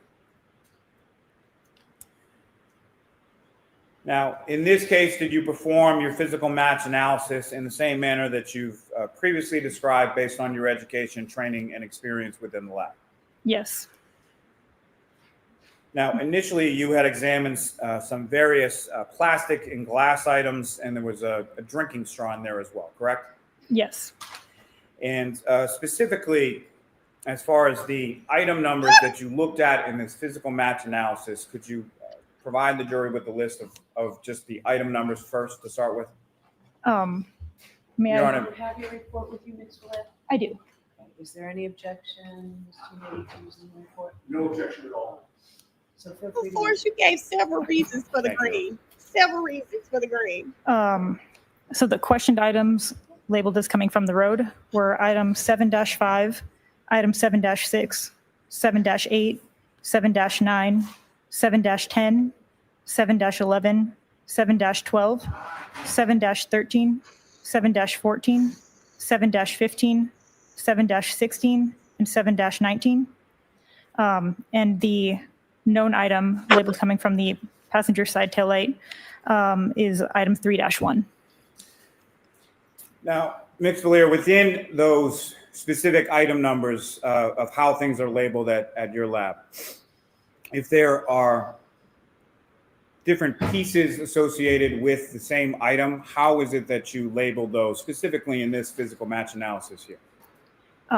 So some of the items had multiple pieces within that item. So I labeled them A, B, C, etc., depending on how many pieces there were. Now, if you could, please explain to the jury just, again, the process that you followed in your examination of each of those items. So first I looked at the questioned items, the items labeled as coming from the road. I looked at, I documented the overall package because they were all packaged in the same container, the same brown paper bag. Documented that individually. Inside of it, there were a bunch of individual brown paper bags. Documented that, and I went one at a time through them, opening each paper bag, taking written notes, taking photos of the items inside. Within each item, I looked to see if any of those pieces fit together. And I cleaned my bench in between the items. Your Honor, may I approach? Yes. And Your Honor, so I can show Mr. Yannetti all the photos in advance. Okay. Is there an objection to any of them, Mr. No Nady? objection, Your Honor. All right, so why don't we just go ahead and mark them all for as evidence? Your Honor, if I could, I was going to take them item by item. Okay, that's fine. Okay. Ms. Valier, I'm showing you 4 photographs. You recognize those?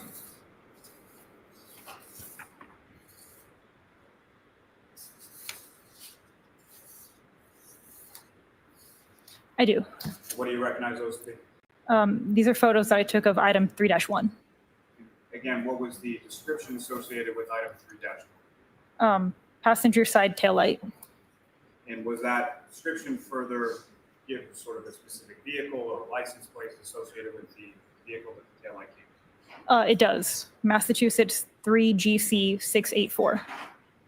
On the Commonwealth will seek to introduce in the minutes the next exhibit A through D. Right, those are, that's why I wanted to just mark them all because they're all. Yeah, that's fine. If the court prefers, I can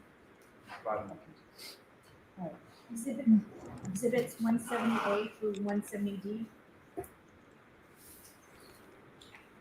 May I approach with the remainder, Your Honor? Yes. If you have them in sections, we can do that.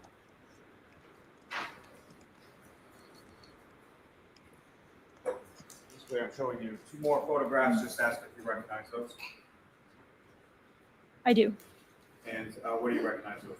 Yes, Photos I took of item 7-5. And again, from your report, what was the description in reference to item 7-5? Yeah. Thank you. You're fine. It's just loud. Piece of plastic, red, recovered from 34 Fairview Road. And you're on the Commonwealth seek to introduce and admit as the next exhibit A and B. Okay. I think she sounds so much better than last time. 171A and B. No, I'm on My StreamYard. It happened on Before submission, StreamYard may I like publish this last some time. of those Yes. photos to the jury? I just don't know why it's bigger this time. And you see how my banner is black. My banner is supposed to be pink. Ms. Gilman, if I could first ask for photograph 2122. Maybe they updated the system or something. And Ms. Blair, what's up on the screen? That is the bag associated with the passenger side taillight or the known item, correct? Correct. And Ms. Gilman, if I could have photograph 2125. And Ms. Gilman, if you could just enlarge a little bit towards the bottom where the ruler is.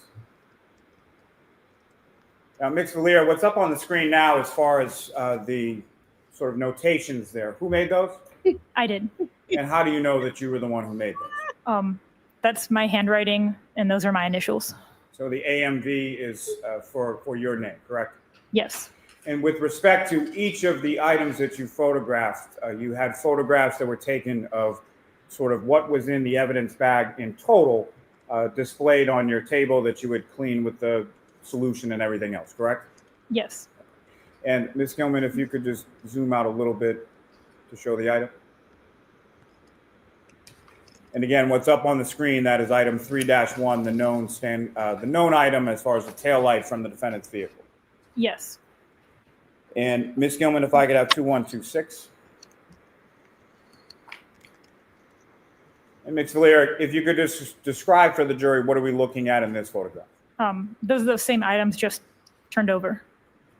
And lastly, for this set, Ms. Gilman, if I could have 2135. And again, same item as far as 3-1, the tail light taken from the defendant's vehicle.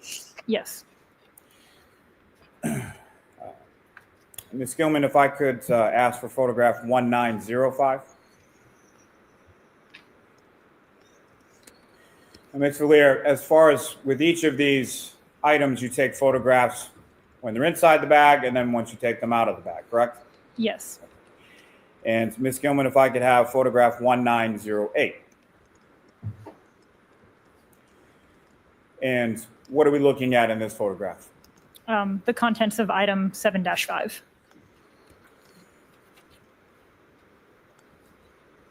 May I approach again, Your Honor? Yes. We'll give you two more photographs. Do you recognize those?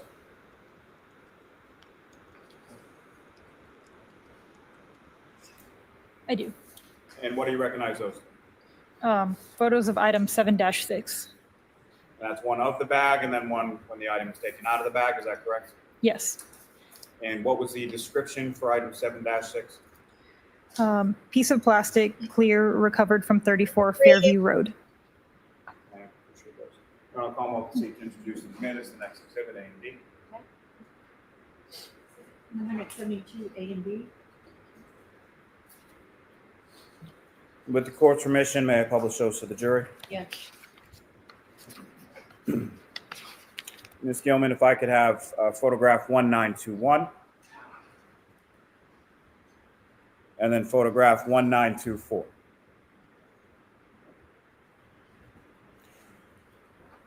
And what's depicted up on the screen is that what you just have before you as the photograph that you took of item 7-6 recovered from 34 Fairview Road. Yes. Thank you. May I approach the witness again, Your Honor? Yes.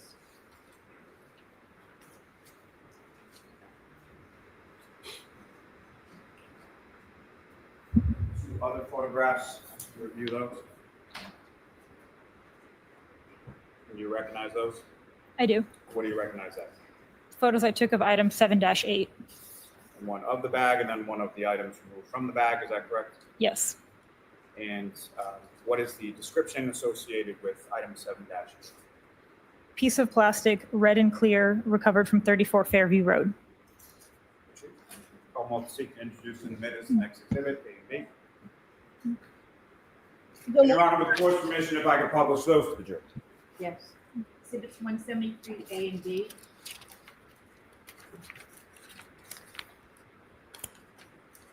Ms. Gilman, if I could have photograph 1931 and then 1934. Item is gonna be looks like a. And Ms. Gilman, if you could zoom in just a little on those items, please.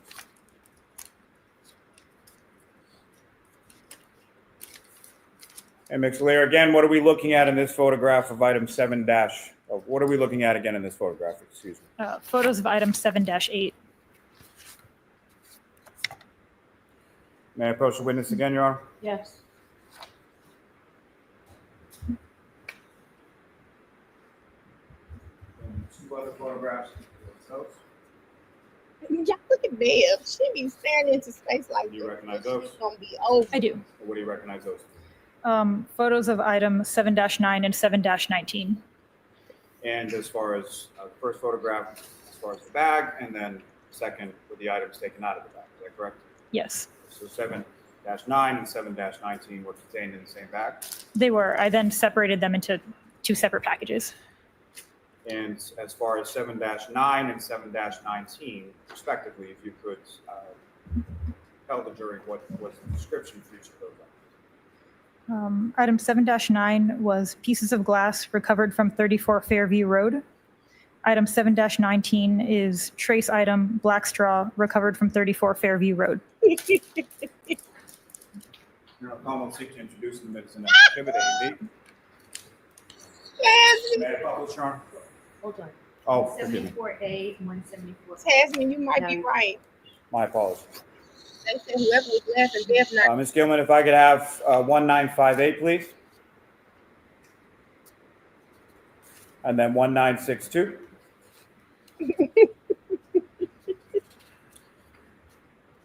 And again, Ms. Lear, what are we looking at in this photograph? The contents of that bag, item 7-9 and item 7-19. May I approach again, Your Honor? Yes. Two other photographs, do you recognize those?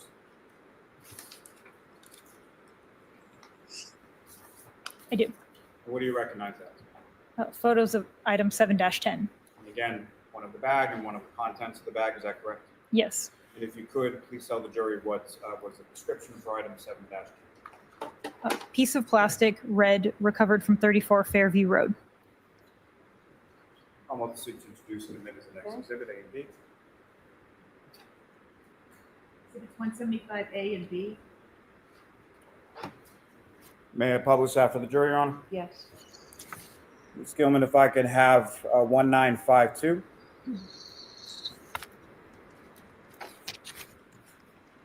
And 1956. And again, Ms. Lear, what are we looking at in this photograph? Photo of item 7-10. Thank you.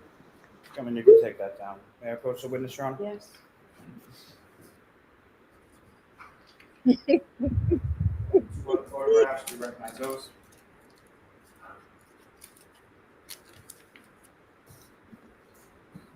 See, I gotta. I do.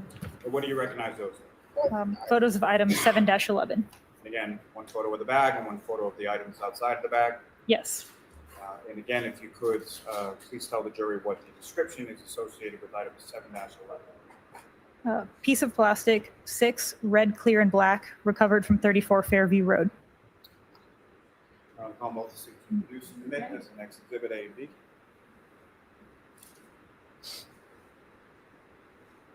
Exhibits 176A and B. And may I publish, Your Honor? Yes. Ms. Gilman, 1979 and 1982. Again, Ms. Valier, I'm sorry, Ms. Gilman, if you could zoom in just a little on the items themselves. And Ms. Valier, what are we looking at in this photograph? Photo of item 7-11. These are photos, again, that you took in the lab during the course of your comparative or physical match analysis, correct? Yes. May I approach again, Your Honor? Yes.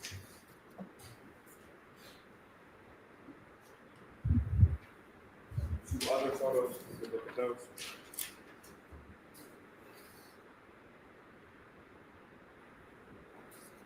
Do you recognize those? I do. And what do you recognize those? Photos I took of item 7-12. And again, photograph of the bag, photograph of the items outside of the bag. Yes. If you could, please tell the jury what's the description of item 7-12. Trace item 14 glass and clear plastic recovered from 34 Fairview Road. The Commonwealth seek to introduce in the minutes the next Okay. exhibit, A and B.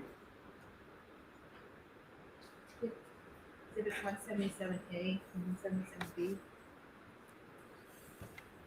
Your Honor, may I publish? Yes.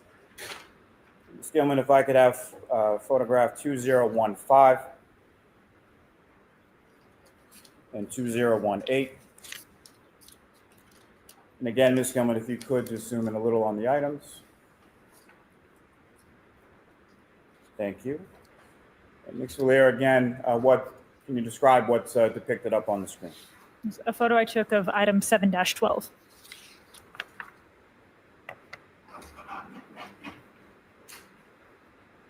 Your Honor, may I approach? Yes.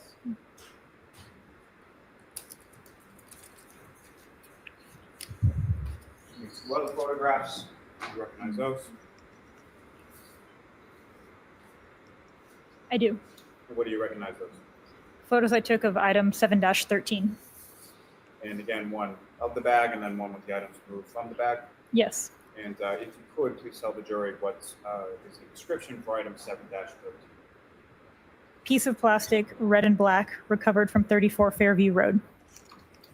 I'll let seek to introduce in the minutes next exhibit A and B. Exhibit 178A and 178B.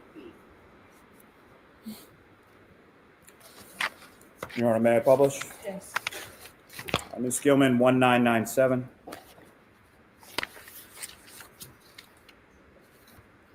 And 2000. And again, Ms. Gilman, if you could, please zoom in on the items. Thank you. And Ms. Valier, directing your attention to the screen, can you describe for the jury what is depicted on the screen now? A photo I took of item 7-13. I'll be right back. May I approach the witness, Your Honor? Yes.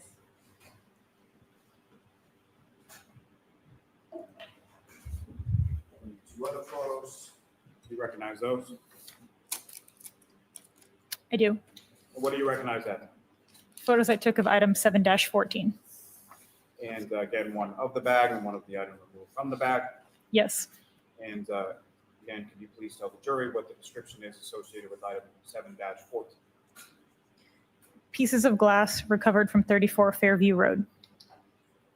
I want to seek to introduce the next exhibit, A and B.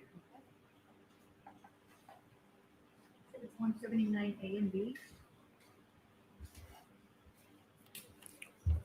May I publish, Your Honor? Yes.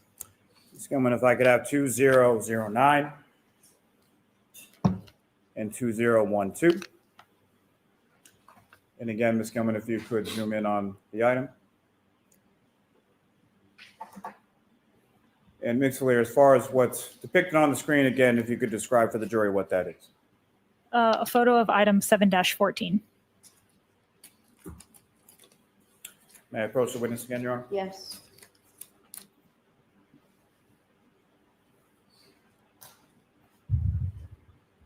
Other photographs, if you could recognize those.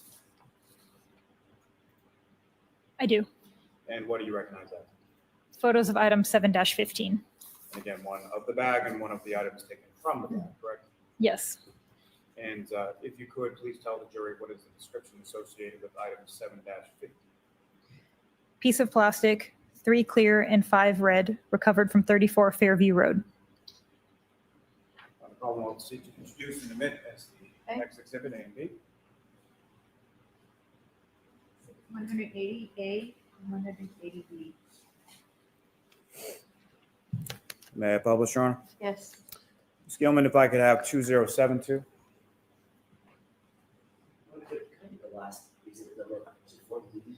Yes. Yes. And 2077, please. Again, if you could zoom just a little as far as the items are concerned. And Ms. Valier, what are we looking at in this photograph? Item 7-15. May I approach again, Your Honor? Yes.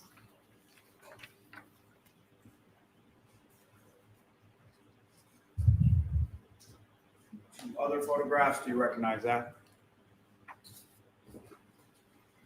I do. What do you recognize that? Photos I took of item 7-16. And again, one of the bag and then one of the contents from the bag, is that correct? Yes. And if you could, please tell the jury what was the description associated with item 7-60. Piece of plastic, red and clear, recovered from 34 Fairview Road.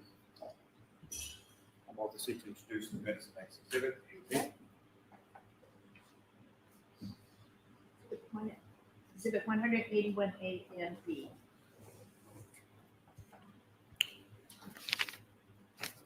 May I publish, Your Honor? Yes. Ms. Gilman, if I could have 2036 and 2040. And Ms. Gilman, if you could zoom in just a little. Thank you very much. And Ms. Valier, if you could, please describe for the jury what we're looking at in this particular photograph. This is item 7-16. Ms. Gilman, you can take that down.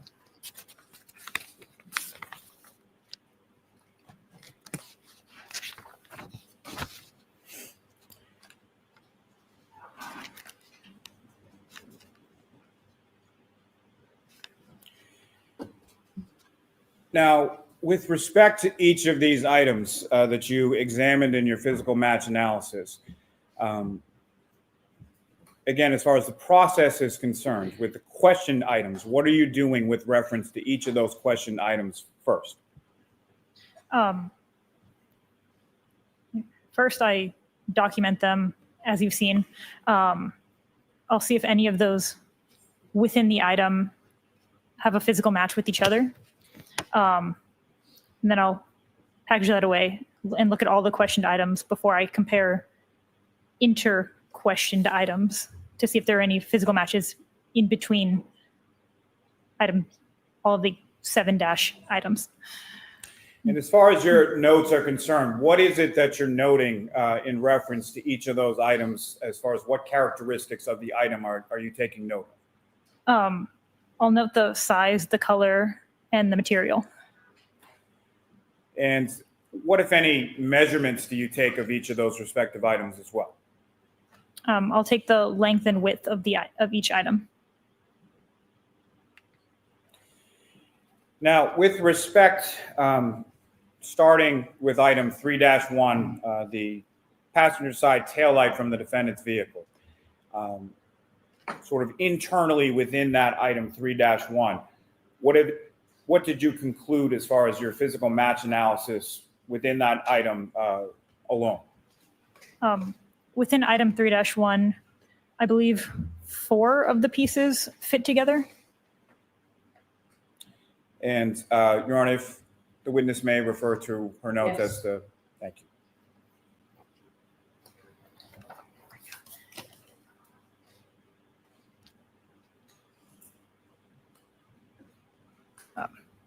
Yes, four of the pieces fit together within item 3-1. And which 4 of the pieces? Pieces A, B, D, and F. And as far as the labeling of those pieces of an individual item, let's just start with item 3-1. A, B, D, and F, how are they labeled, and how do you sort of physically label those items?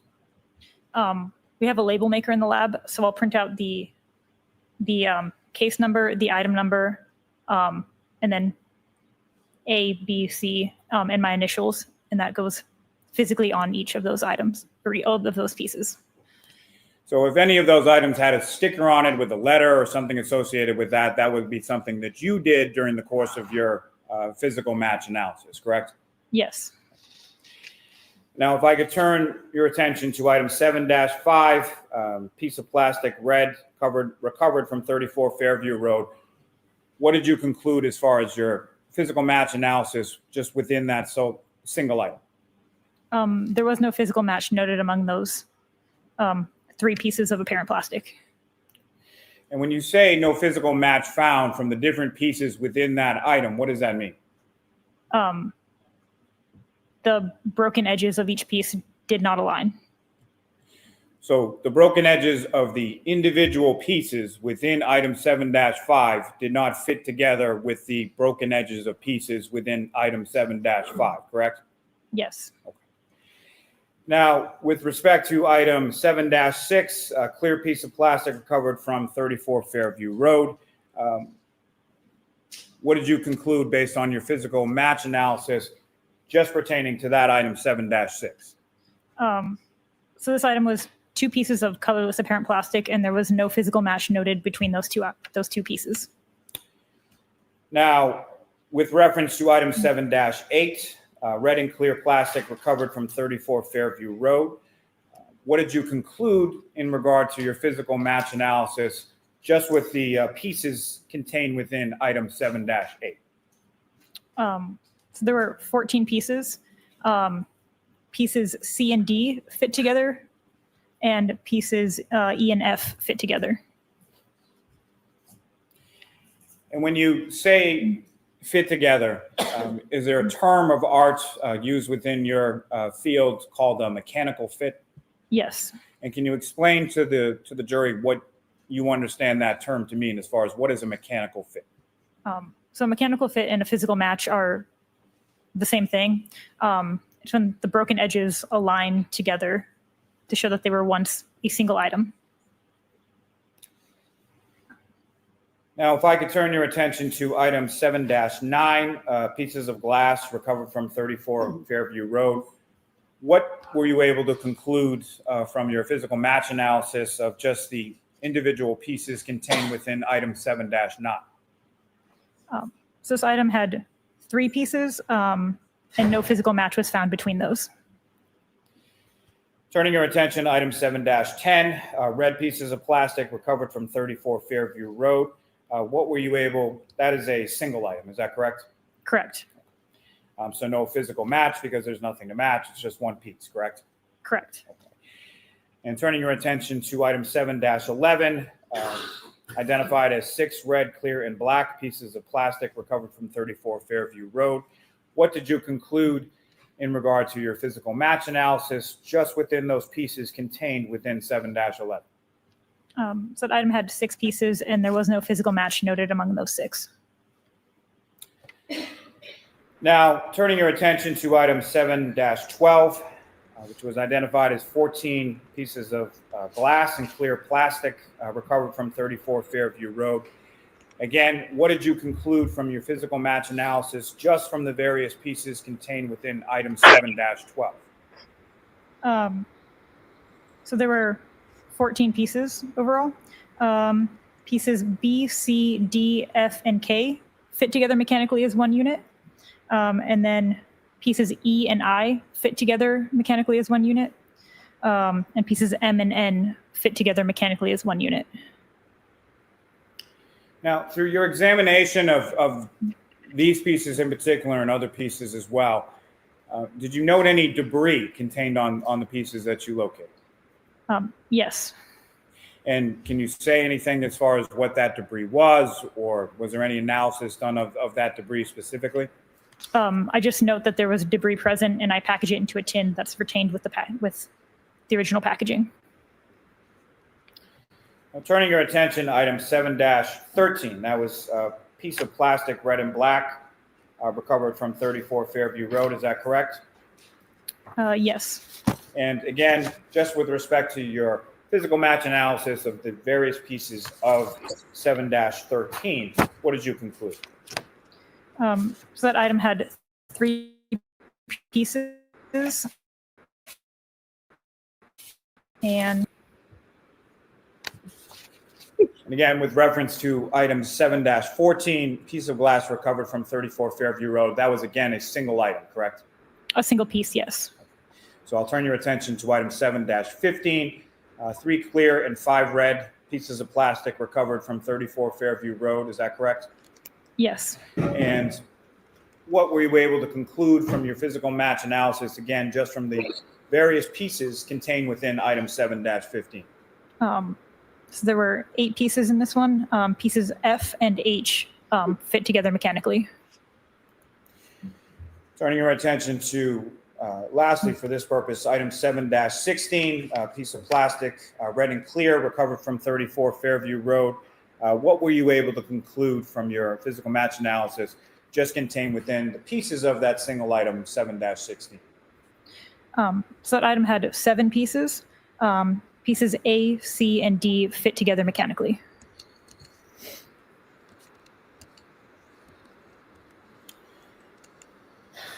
Now, Ms. Valier, once you had examined each of those pieces individually, what did you do next in your analysis? Next, I compared all of the inter-questioned, these items 7-5 to 7-16. I compared them to see if there was a mechanical fit amongst those, between those items. Mr. Lally, is this a good place for our break? It's perfect. Yes, Your Honor. All right, jurors, we'll take our morning break. We'll see you back here in about 15, 20 minutes. It's the way you can walk out right with the jurors. Please rise for the jury. And can I see counsel for a minute, please? Key, I was just responding to you on X. Here's the thing, okay? If you want to report the trial, because I love Mona. Oh, I love Mona. I'm just in love with her. I was watching her again. Report on the trial. If I don't know if it's because Lauren is in the industry and she feels if she says the wrong thing, it could hurt her career. Because when I listen to her, it seems like Brian still done called her something. It's just, okay, y'all. I will read the Diddy tweets, but this is what I wanted to show y'all. Y'all know it's break time. Can't read, nothing much has changed. This is what we saw last year. Let me read this to y'all. Okay. An ex-corn star who shot up Trump's hotel and made wild Diddy claims breaks silence. His tales weren't so tall after all.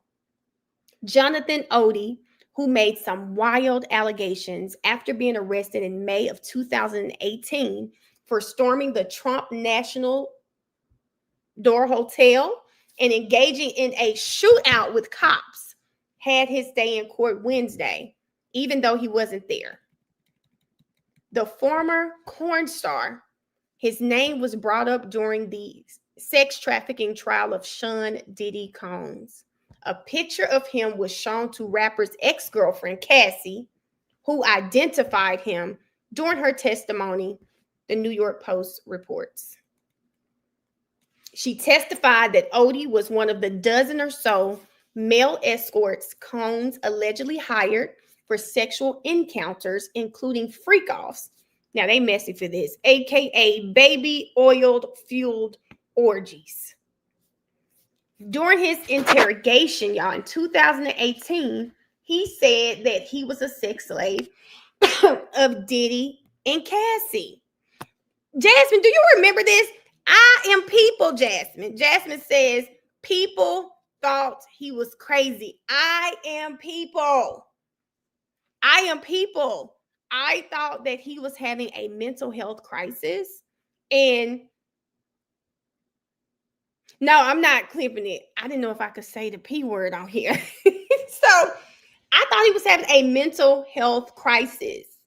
So let me show you what he looks like, guys. That's him, Jonathan Odie. Let's read a little bit from today. And I'm going to go through and we'll read more, but let me specifically him.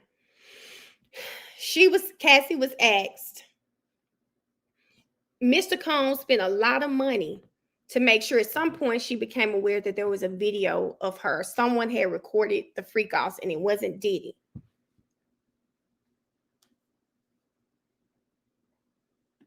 Lord Jesus. Okay. It says, you knew about this video. Cassie says, I don't know. Anna says, you had a conversation with Jonathan Odie. That's this man here. That was transcribed. Cassie says, I'm not sure.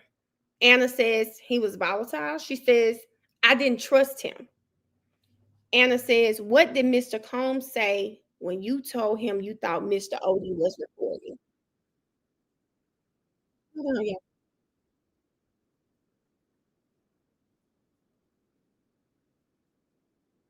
Y'all.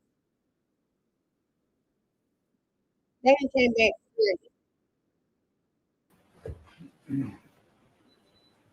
Hold on, y'all. Yes, Daphne. Thank you, Your Honor. Yesterday, Your Honor discussed with the parties, and parties were heard with regard to the issues we have raised with regard to the timing of the May 8th report from Mr. Burgess that the defense received on May 11th. And what I wanted to do, Your Honor, is briefly provide the information Your Honor asked for yesterday, which was how much time we might need under various circumstances. And so I wanted to take a few moments to put that in context. It will only take me a brief amount of time to do so. So, Your Honor, there is a timing issue, but there's most importantly a substantive issue. I will not, of course, go into the detail of yesterday, but the timing really is informed by the substantive issue. And so with regard to the matter, we went back and we looked at more deeply the effect of this timing and this movement of the what has been referred to as clock drift in Mr.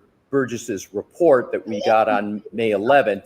I spoke of the significance yesterday, and here's what I would like to add as is relevant to the time we're going to need. I again urge the court to reject it substantively, because what we did was we went and we looked at matters such as the cross-examination of a key witness in this case, Jennifer McCabe. She testified with regard to observing a vehicle at 12:45 a.m. Come on. We and that's a significant point. I know I don't need to elucidate for Your Honor. It goes. All of this is going in significant part, if not total part, to what has been as alleged a collision here, which we vigorously contest. It just no collision ever occurred.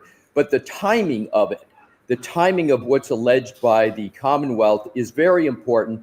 The seconds are important. Literally 1 second can turn not only the Commonwealth's theory completely around in circles and debunk it, but also the jury's analysis of it. And this is the point I wanted to elucidate today, is that the jurors have been provided information, and the defense has aimed its defense on this claim based upon, in large part, timing. So now what we have is on May 11th, Mr. Burgess changing the timing. So what does it affect? Not only witnesses like Jennifer McCabe, who we crossed, we strategized with regard to, but also my decision to not even cross Trooper Garino, because Trooper Garino had testimony with regard to when Ms. Reed connected with the Wi-Fi at One Meadows, and there's a certain time associated with that. We have Mr. Whiffen, who went through, the Commonwealth went through a timeline, and we believe they went through a timeline for the theory that they had. And I cross-examined Mr. Whiffen extensively with regard to that timeline. There were several defense strategies and effectuations of strategies based upon that timing. So with regard to the substance, Your Honor, and there's more, but I think that's a fair representation. It innervates our entire defense. The question now of Your Honor of how much time it will take the defense to react to Mr. Burgess, I wanted to say it's not only a reaction, but it's a substantive defense analysis, and 3/4 of the effectuation of that has already occurred through our presentation in terms of cross-examination. So we would have to, and we're still evaluating that, revisit all of that. And secondly, we would have to put that into the calculation of all of our witnesses that we've already prepared that are based upon that timeline. So it is a very significant point. And to the extent that the Commonwealth tries to argue, well, you know, we never really committed that much to a certain time period. Yes, I again urge the court to look at the report of Dr. Judson Welcher, where he has 1162-2 with a specific range, 38 to 43. And even in their range, it's a very small time, which further supports how each second matters in this regard. Now to the answer to the question Your Honor asked yesterday. Again, I urge that it just be rejected and we keep this trial moving in its current pace. To the extent that that does not occur, and again, we urge that it be rejected, the report, because it's a Rule 14 violation, there is no remedy for the defense. However, to the extent, and given Your Honor nonetheless asked me for an answer in time, we would need 4 days to be able to address it. We will not ever be able to recover strategically or substantively from it, given all that's been presented to the jury. And it will be very difficult to figure out how we're going to go present a defense after we've already presented to the jury our defense and our cross-examination. It's not really structurally possible to simply take 4 days and address Mr. Burgess, because we can't go back to all the witnesses I just mentioned and others and start crossing them and eliciting testimony with this new time period in mind. But I wanted to answer the question, Your Honor, respectfully. It would be 4 days for us to even go from where we are now and then try to alter not only witnesses such as Arca, but DeSogra and Gaffney and other types of witnesses that we have in that regard. So Your Honor, respectfully, that is my response. All right, does the Commonwealth want to be heard? No, I think it's his actions and the way he acts. Respectfully, Your Honor, the defense is very confused. What? They attempt to confuse the issue. They attempt to confuse Your Honor about what the impact would be. This has never been a change. The government is not changing their timeline. The Commonwealth is not changing any information. The Commonwealth is not offering anything that affects in any way the testimony of witnesses. It's notable in the argument there is no relationship to the facts or the actual report that was provided. The Commonwealth has always provided the data, which they have, and they hadn't a chance to analyze. And the interpretation of the data has been different between the parties. We have been clear from the beginning at the time in which the infotainment system shows that there was a collision. We've been clear. What time is it? And the data has been clear. That has never changed. That data in the telestream system is based on a clock in the Lexus, which both sides know full well is different than a clock in an iPhone. You can see all the productions of Dr. Welcher's PowerPoint presentation where it shows that time, 12:31:43, has never changed. Also, it has been clear that both sides appreciate that there is a variance between the clock in the Lexus, which leads to that system information, and a clock in an iPhone. In fact, the defense was so aware of it, they hired an expert, Mr. DeSorga, who gave his opinions about that variance. We have never suggested there was not a variance in this case. In fact, we have highlighted the variance. When their expert, Mr. DeSorga, provided a report, we believe that his analysis was wrong. And so we looked at the variance and the data that was available from the Telestream system and John O'Keefe's Waze data that was on his phone that was always available to all of the experts in both sides. And when Mr. Burgess looked at the variance at the time of a three-point turn about 7 minutes before the collision, he simply matched the Waze information on Mr. O'Keefe's phone to that of the information from the Telestream and saw that it was a 21 to 29 second variance.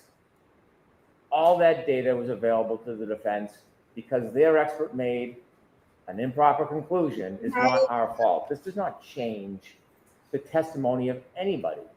They point to Jen McCabe's text message where she said she thought she saw a motor vehicle out front that evening at 12:45.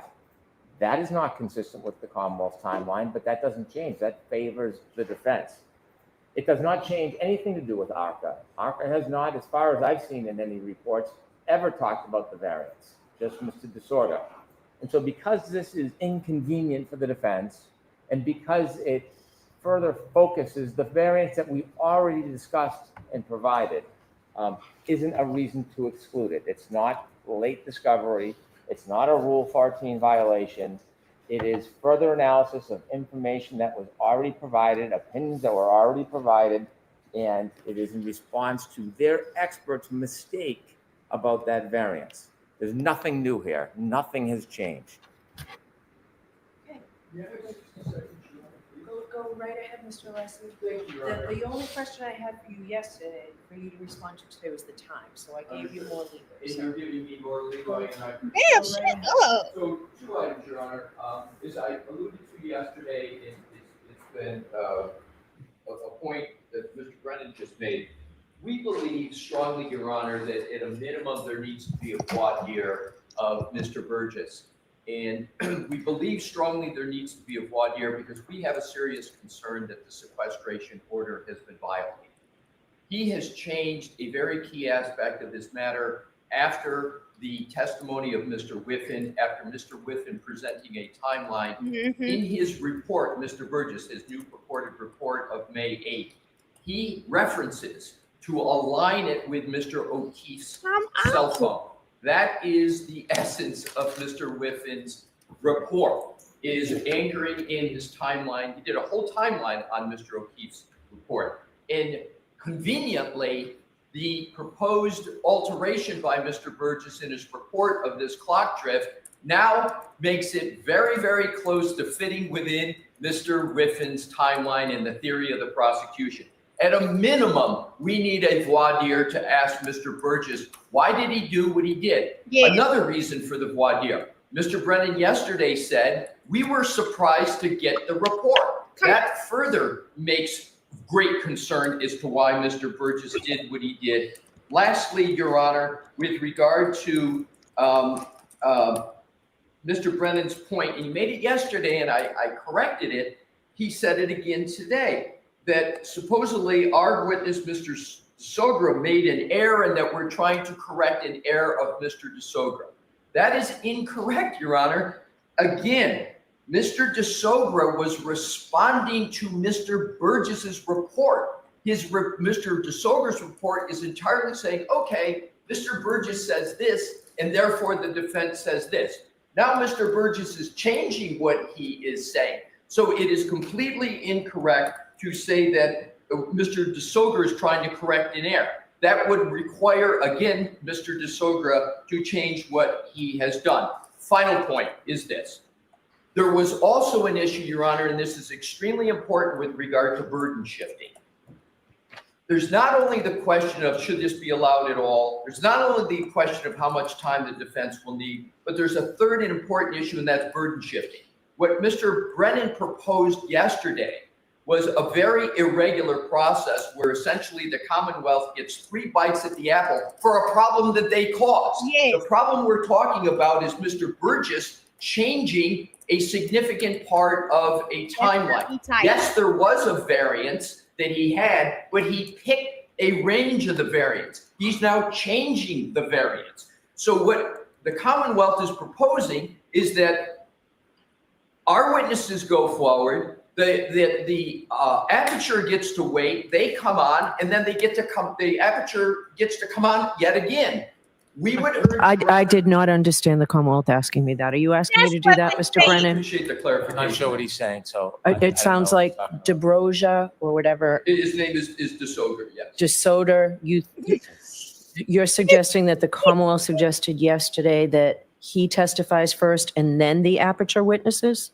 What I understood was going to happen is Mr. Brennan said yesterday that Dr. Welcher cannot come in until after. No, I didn't understand that. I understood Dr. Welcher, Shannon Burgess, and then Dr. Welcher for everything that you folks received prior, January 31st, or whatever the date was. And then potentially for all the new ARCA information that came in May 7th, that portion, Dr. Welcher returning on rebuttal for. Not that they were holding back Dr. Welcher completely. Is that correct, Mr. Brennan? That's the conversation I had. That conversation I wasn't part of. Yeah, I think you misunderstood that, Mr. Alessi. So I did, just so I'm clear, Yeah. what is it that the Mr. rebuttal? Brennan, all right, damn, this is so separate, and annoyed. I'd really like to give everybody a break here. What is it the Commonwealth is asking to do regarding that? Regarding Mr. Burgess or Mr. Welcher? Which, Dr. Welcher? Dr. Welcher should come in and testify to his PowerPoint, all of his opinions, which address all of the prior representations and opinions of ARCA, although we still don't have any raw information, but we're ready to move forward. Regarding any new opinions, which there is over a dozen new opinions that includes testing, video, experiments, Dr. Welcher should have enough time to review, conduct his own testing, turn it over, Why can't and you then do in that? rebuttal address limited to the new issues raised by ARCA. That's how I understood it, Mr. Alessi. And that's how I did also, but the question is now with the Burgess changing of the clock drift, how many times is the Commonwealth proposing that Dr. Welcher gets to come in and talk about that? Is he just gonna come in and talk about it? So you talk with Mr. Brennan about that. All right, so I'm all set for this. There are no changes. There is no changes. Yes, In it the is. timeline. He keeps trying to portray this as something has changed. Bam. Nothing has changed. It's the exact same. He's always said there's a variance. He's been looking into the variance for a long time. And now he has found a method to show the exact variance. It's not changing. There's nothing in the reports that changes as far as the timeline. Then why do That's you just need an a new attempt to one? cause fear. Why did he need a Nothing new that one? has changed. We can look at the reports. It's all the same, always has been. Other than now he's identified the mistake of their expert, and that led him to be able to identify the variance, which is helpful and new. And the suggestion that there's been some violation of an order, no good faith basis whatsoever. None. Does the Commonwealth oppose a voir dire just on that one issue? Yes, because it's suggesting that there's a good faith basis for it. Nothing has, Ian Whiffin's report was available to the defense and our experts months and months and months ago. The issue of variance has Now been an they don't want ongoing to issue hear. for months. There's nothing that triggers a change in the testimony to adopt or adapt to it. Why can't we have? Our timeline has been the same since when we turned it over at the beginning. They cannot point to one thing that has changed between Dr. Welcher, Ian Whiffin, Jessica Hyde, or Shannon Burgess. I can't. They are just saying things without a good faith basis. In the report, show us where something has changed. Your Honor, to inform you, Your Honor, we would like to print B page in the clock adjustment, because what Mr. So, Brennan says is yes, correct. and I'm happy to any information. Thank you. All right. It's been Bridget in her ass down. Nine. Can we Thank you. have All rise for the court, please. Why can't we have the voir dire is what I'm asking. You done had one on Arthur, you had one on Dr. Russell. Like, why can't we have the voir dire? Let's just settle this shit, okay? They had crash daddies up there. I don't remember which one it was, but the younger looking one, had him up there talking crazy to him. Hank was yelling at him. Why can't we have the voir dire? I just want to know what Hank. Come on, Bev. Tell me, are you opposing it? Bev, you wanted Arca so damn bad. Why don't you want to talk to them? Dr. Wolf, thank you, Aqua. You wanted Arca so bad. Bev was just, I mean, first of all, she done ruled them. She said they violated some terms, which when I listened to it, it didn't sound like a violation. Maybe she has dates that I can't see, but it didn't sound like a violation to me. Bev sounded like they caught her by surprise saying her name. She said, in the middle of his freaking testimony, Lexi, why can't we have the voir dire of Appenture? I want to hear it. I want to hear why you changed it. And why is Hank saying nothing changed when something clearly changed? I just don't understand it. They're saying nothing changed. Something clearly changed. Why would the defense be? First of all, why would he need a new report if nothing changed? She said Bev was napping. He literally said that the new information is to align with Ian Whiffen's. Keyword being new. Paris, Bev. It's just so in your face what Bev does. And the fact that the defense has to just eat it. It gets on my last nerve. And I'm all for being fair. But if there is new information, they should not be allowed to have it. Like the defense said with ARCA, it's not new information. They're simply responding. They're responding to this new expert because remember they had Trooper Paul. They've gone from Trooper Paul to Appenture now. So they're just responding to the findings that they have. Bev gave them a time frame. They went up there. They had the voir dire. Bev said, okay. So if we want to do the same thing, why can't we have the voir dire of Appenture? Have Appenture come, ask the questions, and if Bev wants to let them do it, let them do it. But why do they get to go up there twice? No, Ronnie, she still didn't rule. She still didn't rule. And Amanda, this is what I don't understand. If Hank knows that there are changes, why did he stand up in front of that court and say there are no changes?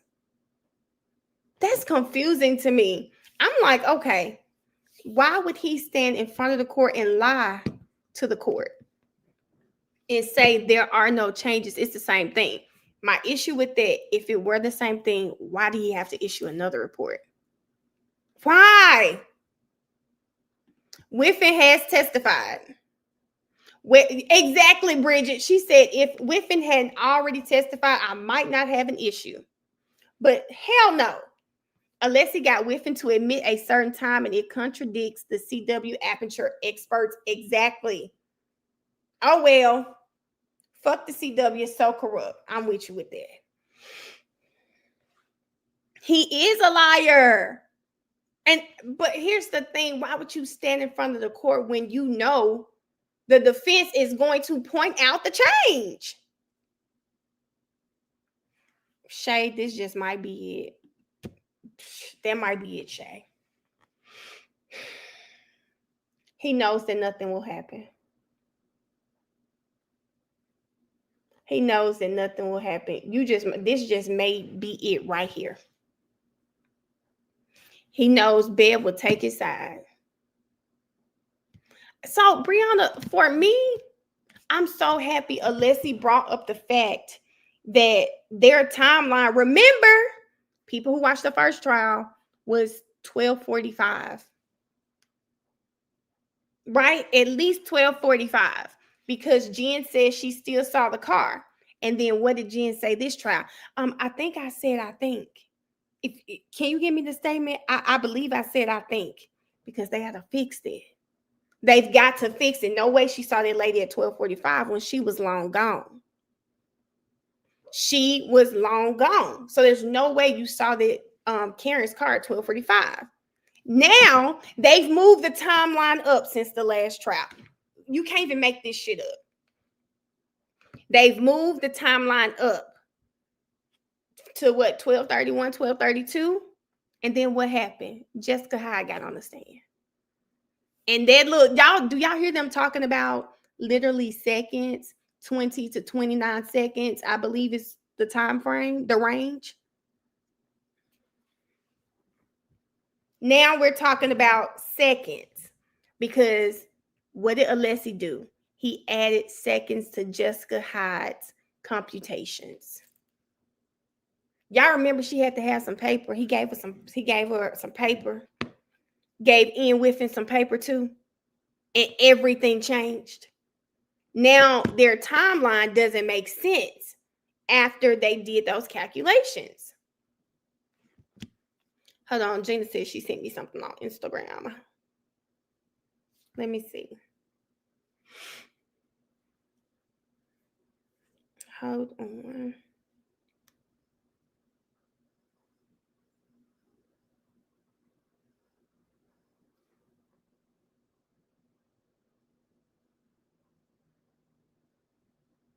Hold on, let me find it.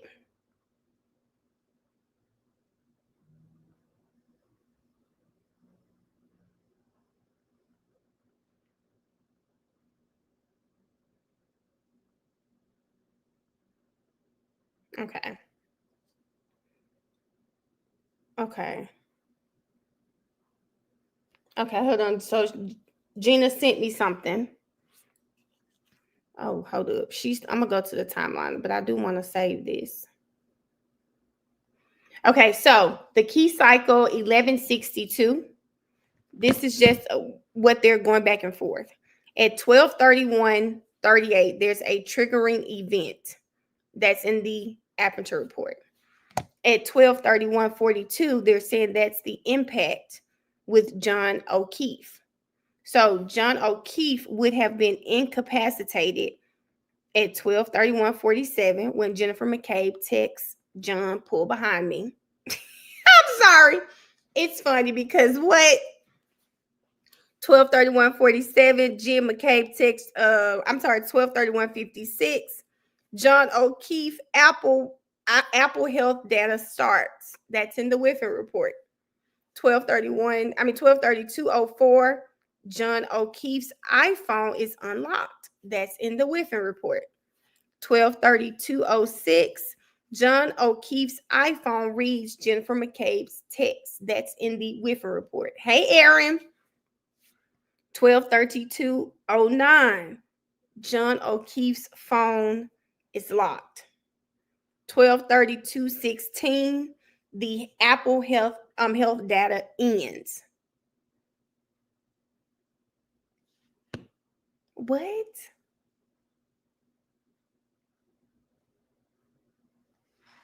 So what is the common health theory about who read the text message and who locked his phone after he was incapacitated?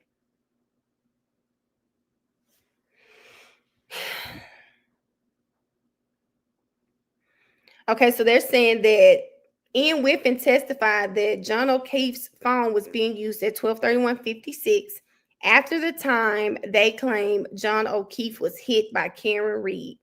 How is he able to do all of that if the timeline doesn't make sense, Jasmine? It just does not make sense. And if I am the Commonwealth, I need my expert to go make the timeline make sense. It does not make sense. And this is what's sad to me, because we're supposed to be here for justice. after hearing Haslam, all of the stuff Proctor did, right? The investigating being biased before he even was on a case for a full 24 hours. On top of that, we have to think about all of this DNA on this man's body. All of the DNA. Me too, Nene. I don't know how it got big. I wish I did. All of the DNA on this man's body, they didn't test anyone in their house. The fact that their ME ruled his death undetermined, the manner undetermined. The fact that yesterday the defense did such a great job poking holes in the hypothermia cause. I think that's a cause that she said. What did she say? Signs. No, hypothermic signs. I'm like, well, what the hell is that? I hope it stays big. I don't know how it got big. I told y'all my banner is normally pink. It's black today. I don't know what's going on there. But yeah. So hypothermic changes. Thank you. What is that? What is that? And they talked about his drinking, how he was on some medicine for acid reflux. What else did they say? Not the drinking. Oh, the Lucas machine. So if all of these things could have caused what she attributed to hypothermia, then maybe he didn't have it. Maybe he didn't have it.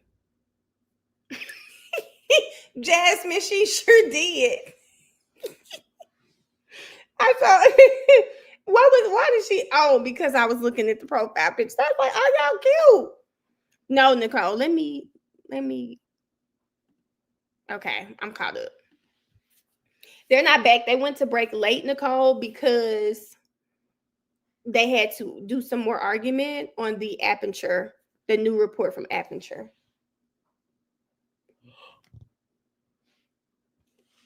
Excuse me. I love them big. I love to see y'all. First of all, I'm talking to 200 people, and I like it. Make you feel like, okay, I'm actually talking to a person. I'm seeing your pictures, and you get to know people. I still feel like it's a form of getting to know people.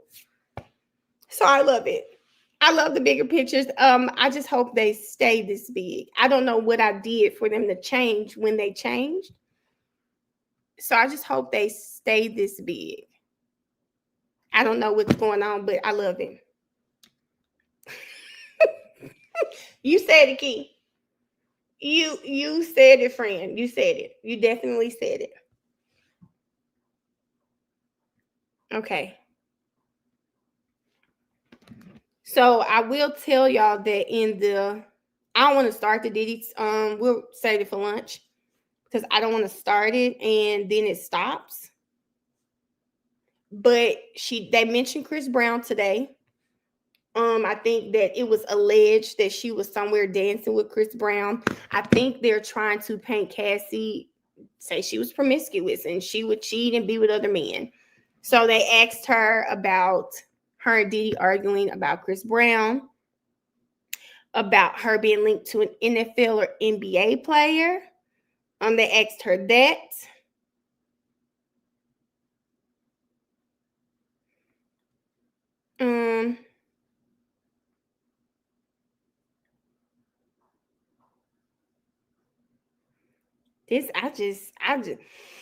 I do think it's important to know, we've said it on TikTok several times, that I think people need to remember that she was forced to come to court, and if she didn't come to court, she was going to be in jail. So there is no part of me that believes that woman really wanted this to get out the way it has. I don't even know if I were her, I would have my comments turned off on social media. Let me see what her page looks like. I think I follow Cassie. Let's see. No, she has her comments. She still got her comments on. Well, at least they're positive. They're positive comments under there. She still has her comments on. Shout out to the women. Shout out to the women. I see a lot of positive comments under her page. That's super dope. She still got her comments on, and doesn't look like Relly's comments when we went to look at Relly's comments. It definitely does not look like that. Well, you know what, Pretty? I like, go look at her comments. They see there are a lot of women with some really positive things to say under her page. And if I were her people, I'd go through and block everybody with like nasty comments. But they're definitely more encouraging and uplifting comments than bad. Mirror, they're not deleting them. I literally just scrolled past a comment someone left with a cartoon character just urinating. But it's a lot. I see some people in here saying that they are survivors. I at this point, if she got her comments open, I'd leave the bad ones out. Show how gross of a person you are. I leave them out. Well, Brianna, Chris, Cassie did say she was not dancing with Chris Brown, but they definitely brought Chris Brown's name up. Yesterday, I didn't even finish all of my videos. I'll have them up by tomorrow. But yesterday, it was Michael B. Jordan. She was doing a movie. Diddy thought she was sleeping with Michael B. Jordan. Who else was it? We heard about Kid Cudi. I'm just like, okay, who else are we going to see? The trial is for RICO, sex trafficking, and transportation. I can't remember the name, but it's about sex trafficking too. Chris Brown is in jail, key, and he doesn't even have a court date until next month. He's going to be in jail about 28 days. There you go. Thank you, Yates.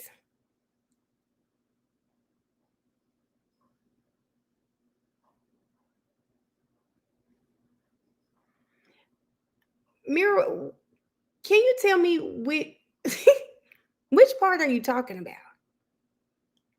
When you're saying like, because when I read your comment, I take that to mean you feel like because we don't agree with what they did in the bedroom, that it doesn't make them gross. Is that what you're saying? I'm trying to make sure I understand it right. I feel like that's what you're saying. And if that's what you're saying, I don't care what they do in their bedroom. That's what they do. The problem comes in when you force someone to do something they don't want to do. And it seems like there's a lot of cognitive dissonance when it comes to that. Chris, he has a case from 2023. They say he hit someone over the head and he's in jail for it.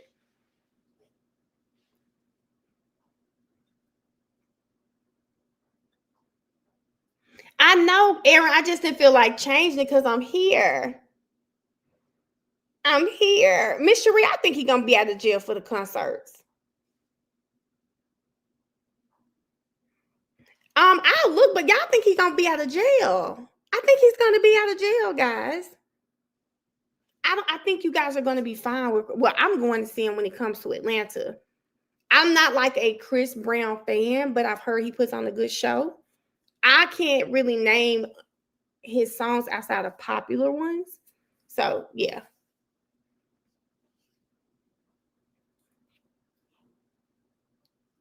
Mel, who was the prostitute if they pay others to be with her? What do you mean, Victoria? I don't think I'm understanding it. Yep, he's got to stay in jail. I think they said till June 13th. Do you guys have tickets for dates in between now and June 13th?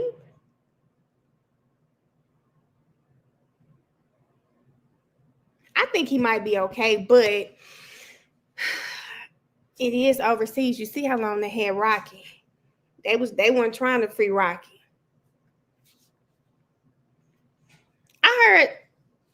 I think I'll be fine because I think they say he puts on a good show, so I think it'll be okay.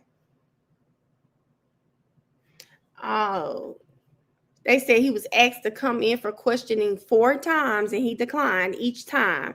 Got on his PJ. So they are, oh, well, that's why he's in jail. Well, Mira, I didn't get what you were saying. That's what it read like. That's what it read like. And if I feel like, were you in TikTok live last night? Because I feel like you kind of said some of the same things. Could have been a different person.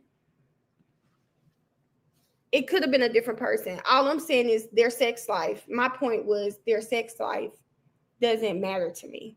There are people that are into some crazy shit, right? That's their opinion.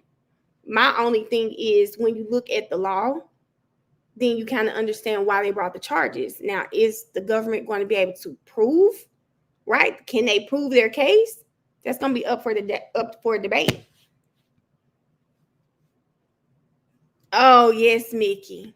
Oh, okay, Mira. It was someone in the chat last night. Maybe their name was something else, but I thought it was you. But yeah, it doesn't matter. Will the government be able to prove the case? I don't know. I think it's day 4. Is it day 4 or 5? It may be day 5. It may be day 5. And this is a projected 8 to 10 week case. So he got a show on June 8th and June 11th. With Deb, he won't be there, baby. He will not be there. June 8th or June 11th. Yeah, I was just trying to understand what she was saying, but I'm sure your sentiments probably aren't different than stuff that I've been seeing online. Dang, y'all. Well, June 8th, June 11th, baby. Chris Brown might not be there. Chris Brown might not be there. Okay, Victoria, let me see what you were saying. Sorry, Victoria. So they paid the men. So she isn't a prostitute. Victoria, no one's alleging that Cassie is a prostitute. They're alleging that she's a sex trafficking victim. They're not alleging that she's a prostitute. I think it would be helpful for people with questions and misunderstandings to read the indictment so that you can see what the government is trying to prove. So as you hear stuff throughout the case, you can see if what they're trying to prove is being proven as you hear it, right? You might feel like they're not proving their case, which will be bad on their end because he won't be found guilty. I believe, again, that the general public can be just like the jury. So yeah. So it can be one of them. Not it can only be. They have a burden that the state the state has to prove beyond a reasonable doubt that he did the things that they're alleging. And if you listen to the testimony, their commercial sex acts, hiring the escorts. Did he have knowledge that these people were being hired and being paid? They're asking about the different states. They're asking who was aware this was going on. When you would get beat up, who would help you? His staff. Who on his staff? Give me names. I think KK is named in the indictment, and they've said her name several times. They say D-Rock's name. So it's just about, I think the indictment would help kind of understand what they're trying to do. Right now, I think it's just because he's from the streets. He's from the streets. That's it. But yeah, I do think the indictment will help because regardless of how people feel, just try to use the law when you're looking at the case. I think he's a disgusting human being. But can the state prove that he broke the law? Those are two totally different things. Two totally different things. So I think it's, like I said, I think it's beneficial to look at the indictment, get a better understanding of what they're trying to prove. Trying to prove being the key word. Hey, Capture, when you said, hey, I'm like, damn, we were just talking about that. Yeah, you just have to see, I think people get misconstrued. Even though I'm hearing this stuff and I'm disgusted by it, again, it's not my norm, right? I still understand I do my best to understand how the justice system works. And I'm always trying to understand, how are they going to prove these charges? What do they need to prove these charges? Are they going to prove it? Hell, I can't tell you. That man might be home in 8 to 10 weeks on the TV near you. He just might.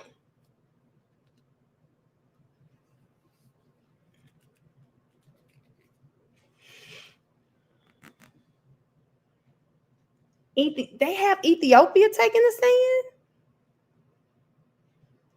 stand?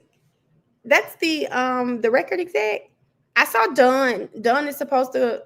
I thought Dunn was coming today, but I saw them say that Cassie would be on the stand until 4:30, and then they would do like a redirect, and then she should be done. So maybe Dunn will be Monday.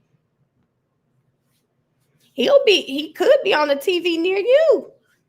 Honestly, because you have to think about it. They have to prove the charges. They have to prove the charges. And if they can't prove the charges, then I'm just saying.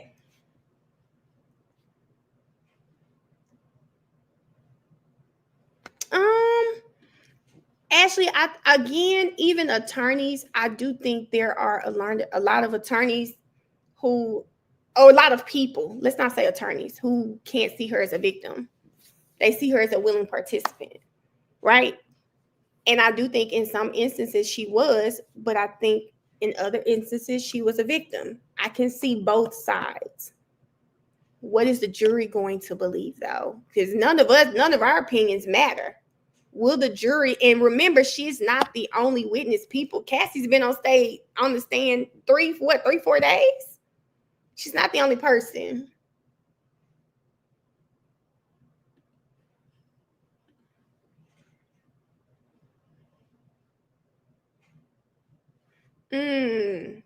Could be Miss Sheila. Could be. Diddy said he wanted his money back for all that money he paid fine too. India, someone told me they saw on TMZ that they are calling Arbery. I didn't see it personally, but someone in the live last night said it was on TMZ. So you can check TMZ to see. Key, who said you don't take anything serious?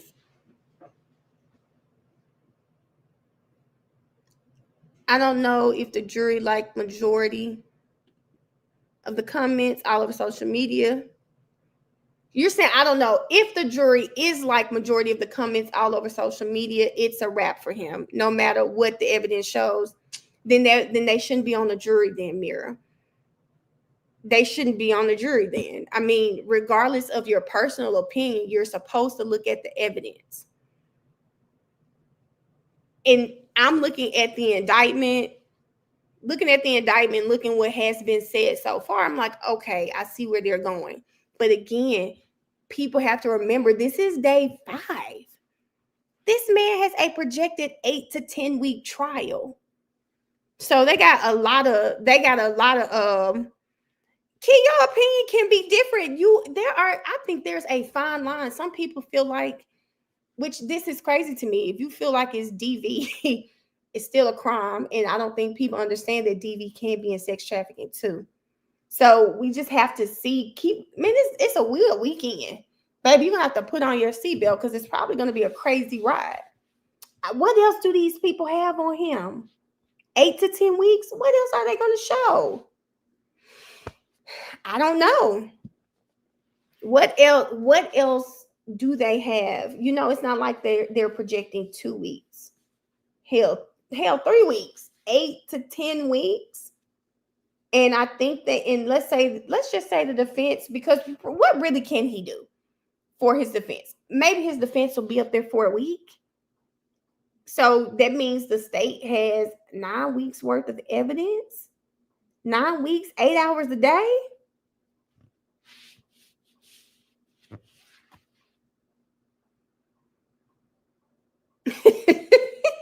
Bye, Miss Sheila.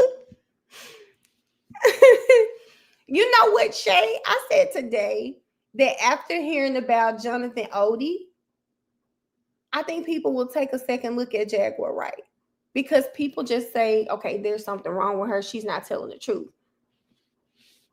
We said that with Jonathan Odie, and look what happened.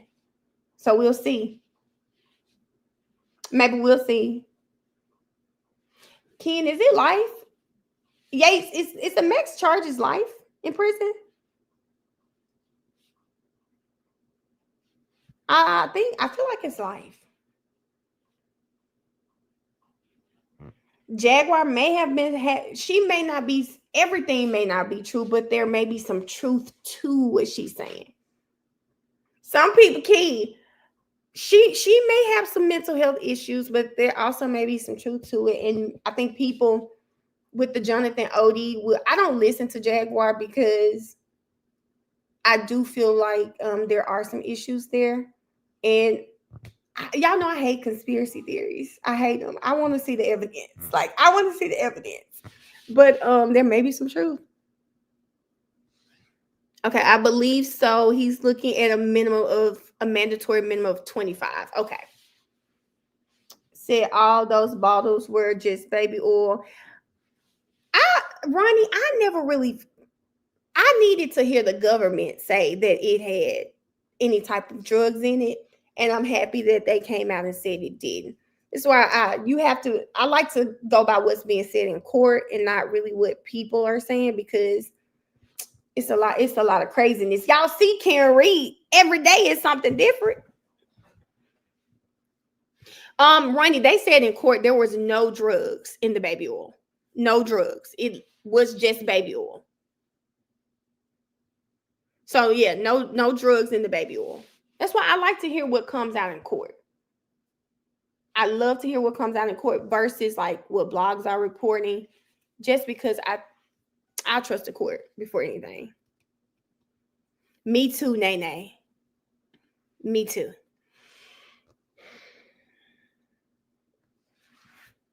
Well, Didi, some of them are in the indictment for the RICO count. The conspiracy theories are I just want to see the evidence, because I feel like anyone can say, well, this is what happened. I have my thoughts on John, but I don't know exactly what happened to him. But I just go based off what I hear in court and what I believe. I can only go by what I believe. I don't feel like he was hit by a car. Now, what happened to the man? I don't know. Do I think he went in that house? Yes. Why do I think so? His cell phone pinged in the house. Karen left him. Karen went home. I do think he went in the house because I don't believe anyone would have missed him after seeing the lawn for myself. No one would have missed him. No one would have missed him. Stephanie said, I love me some conspiracy theories. Let me tell you. Now, I was telling Aaron and I was talking about this in the chat one day, the blind items. I said, well, I guess I've seen a lot of blind items about Beyonce and Jay-Z. And I said, well, I might just hold them. Might feel like there's a little truth to some of the blind items now that Cassie said in court. The blind item that was out there about her and Diddy was true. I said, oh, okay. T-Friend, I don't know. She said, what's the point of the break if we're reaching lunch? Why are they taking so long? I don't know. I don't know. Conspiracy theories, you never know if what you're reading is the truth. Yes.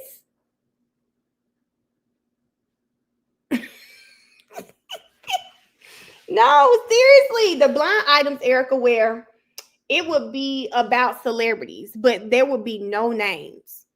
They would kind of give you hints as to who the celebrity is, but there would be no names on who. There's a girl, she would go online and read them. Key, I hate when people send those pictures to him. I said, Lord, that man been in Cuba, chilling with the army. He over there living his life. Let me see if I can find it for y'all. There's a page on TikTok. She just reads blind items. I found it years ago, and I haven't seen her in a long time. Okay. Oh no, I don't follow her. Is this the girl? No, I will remember this nose. This can't be her. Is this her? I feel like I remember her nose.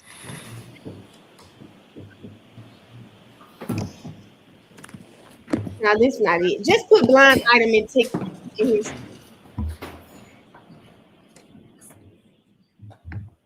Aries may testify. It's a weird weekend, so we probably gonna hear a lot more. Closed session, please be seated.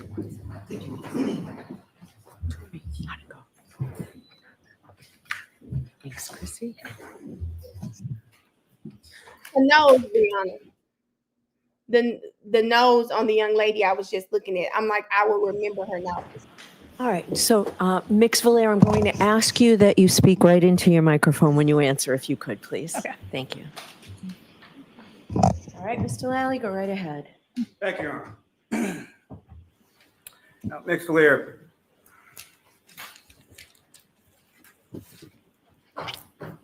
we talked about sort of the physical match or mechanical fit analysis that you did with regard to each of the items individually, correct? Yes. And can you explain for the jury the process that you undertook in your physical match analysis between different item numbers? So between different items, amongst the questioned ones, I only compared the pieces that were large enough to have a label on them. Some pieces were quite small. I utilized several benches and divided them up into sections for each item, and individually pulled out all of those pieces. And then I had another bench where I did the actual comparison. I started with all the pieces of the same color and looked to see if any of those had potential edges that could match. Now, with respect to items 715 and 716, did you do a physical match analysis between those two separate items? May I look at my notes? Yes. Okay.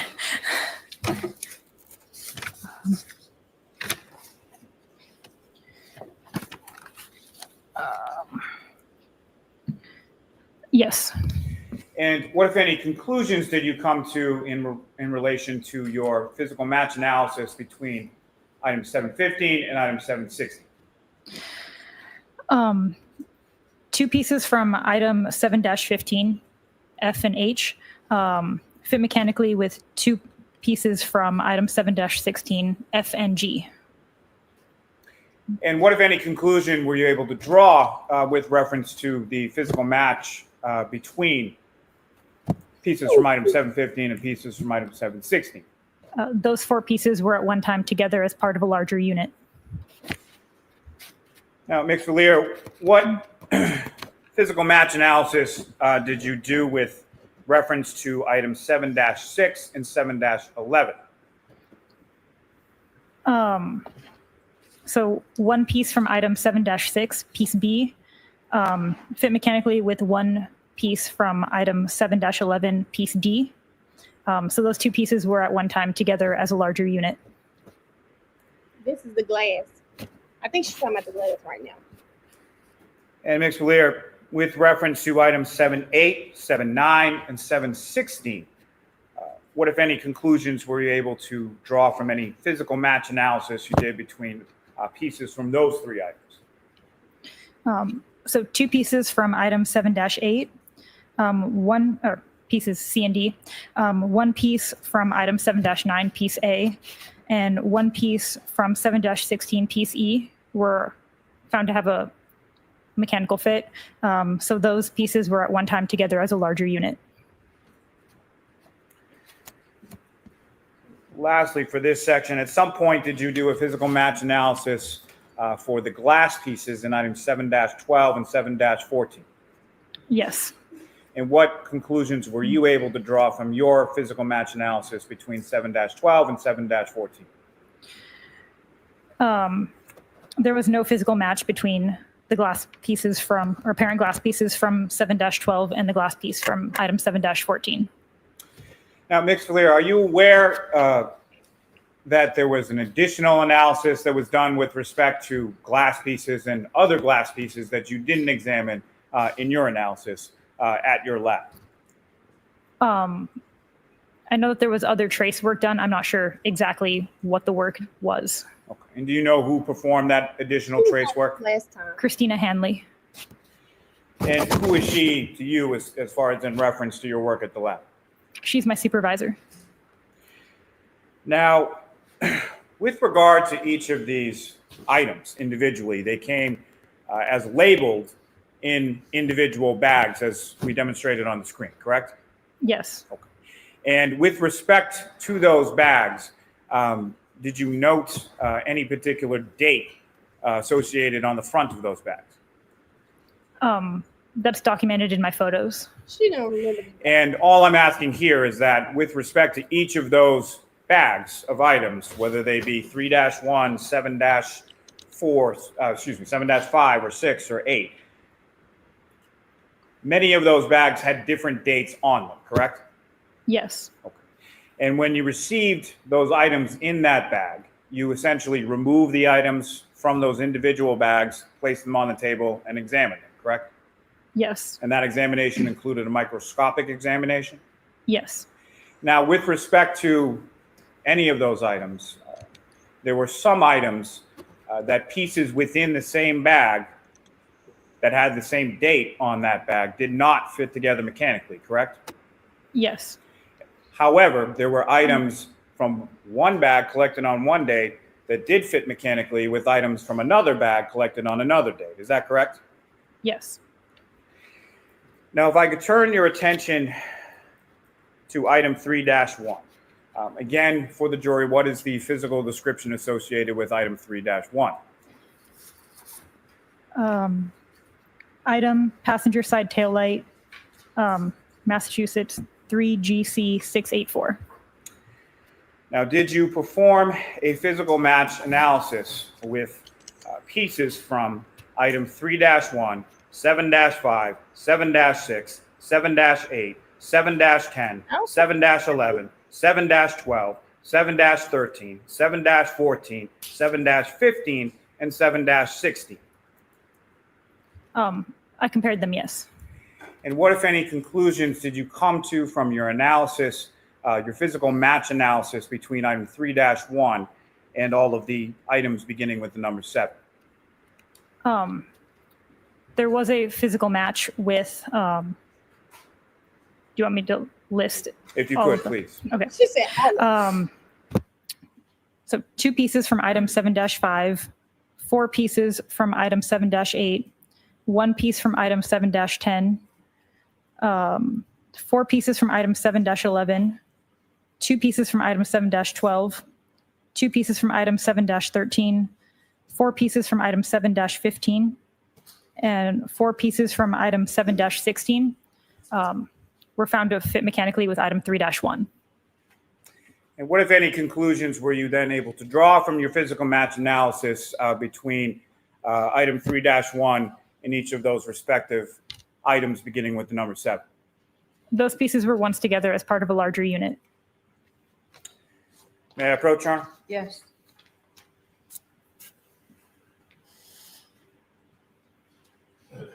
Mayor, I'm showing you 3 additional photographs. Do you recognize what's depicted in those? I do.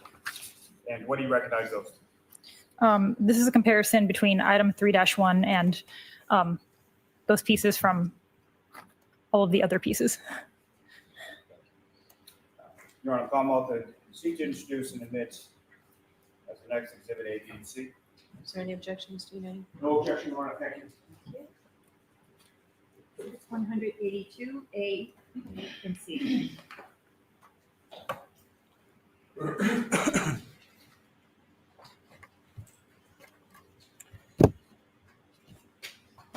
And may I publish, Your Honor? Yes. Ms. Gilman, if I could have Photograph 2096.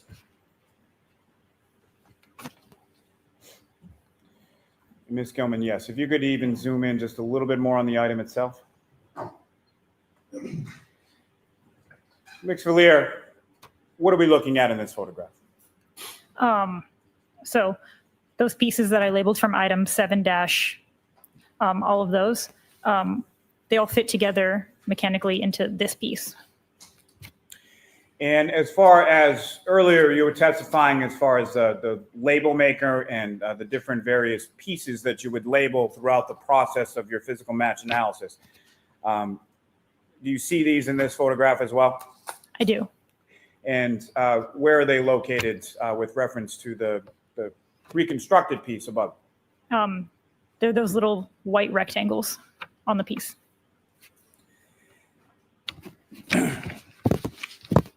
So what's depicted here is the mechanical fit between items 7-5, 7-6, 7-8, 7-10, 7-11, 7-12, 7-13, 7-14, 7-15, and 7-16, correct?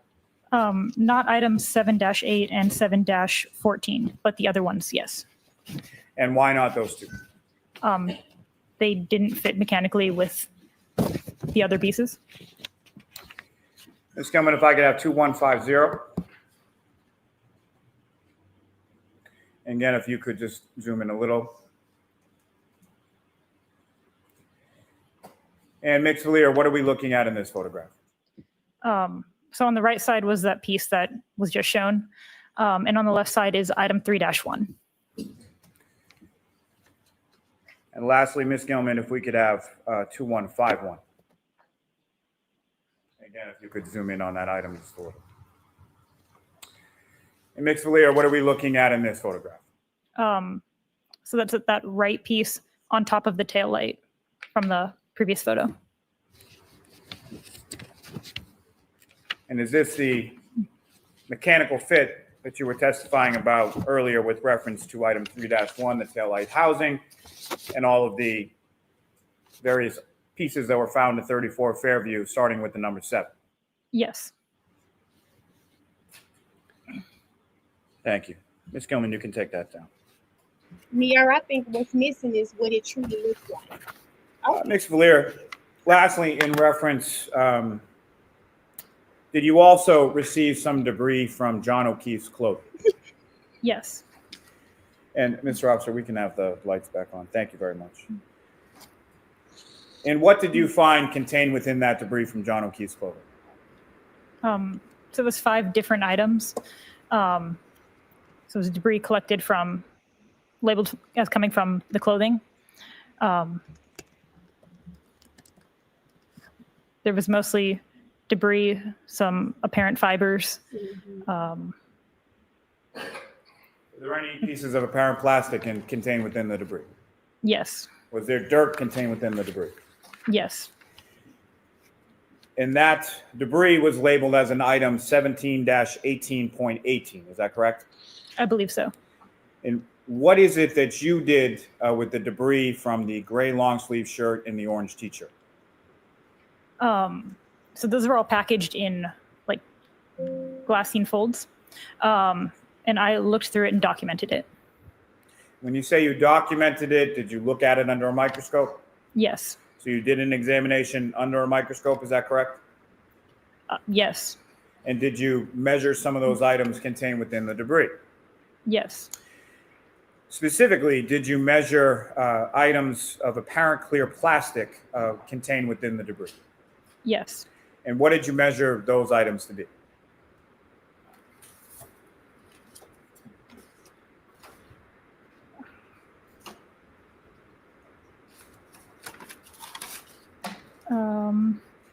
The piece of clear apparent plastic was approximately 1/8 inch by 1/16 inch. And once you had conducted your preliminary analysis of those items, where did those items go? I did no further examination on this myself. Christina Hanley might have examined some of these further. Thank you. I have nothing further. Okay, Ms. Giannetti? Thank you very much. Okay, so your daddy taking all of these.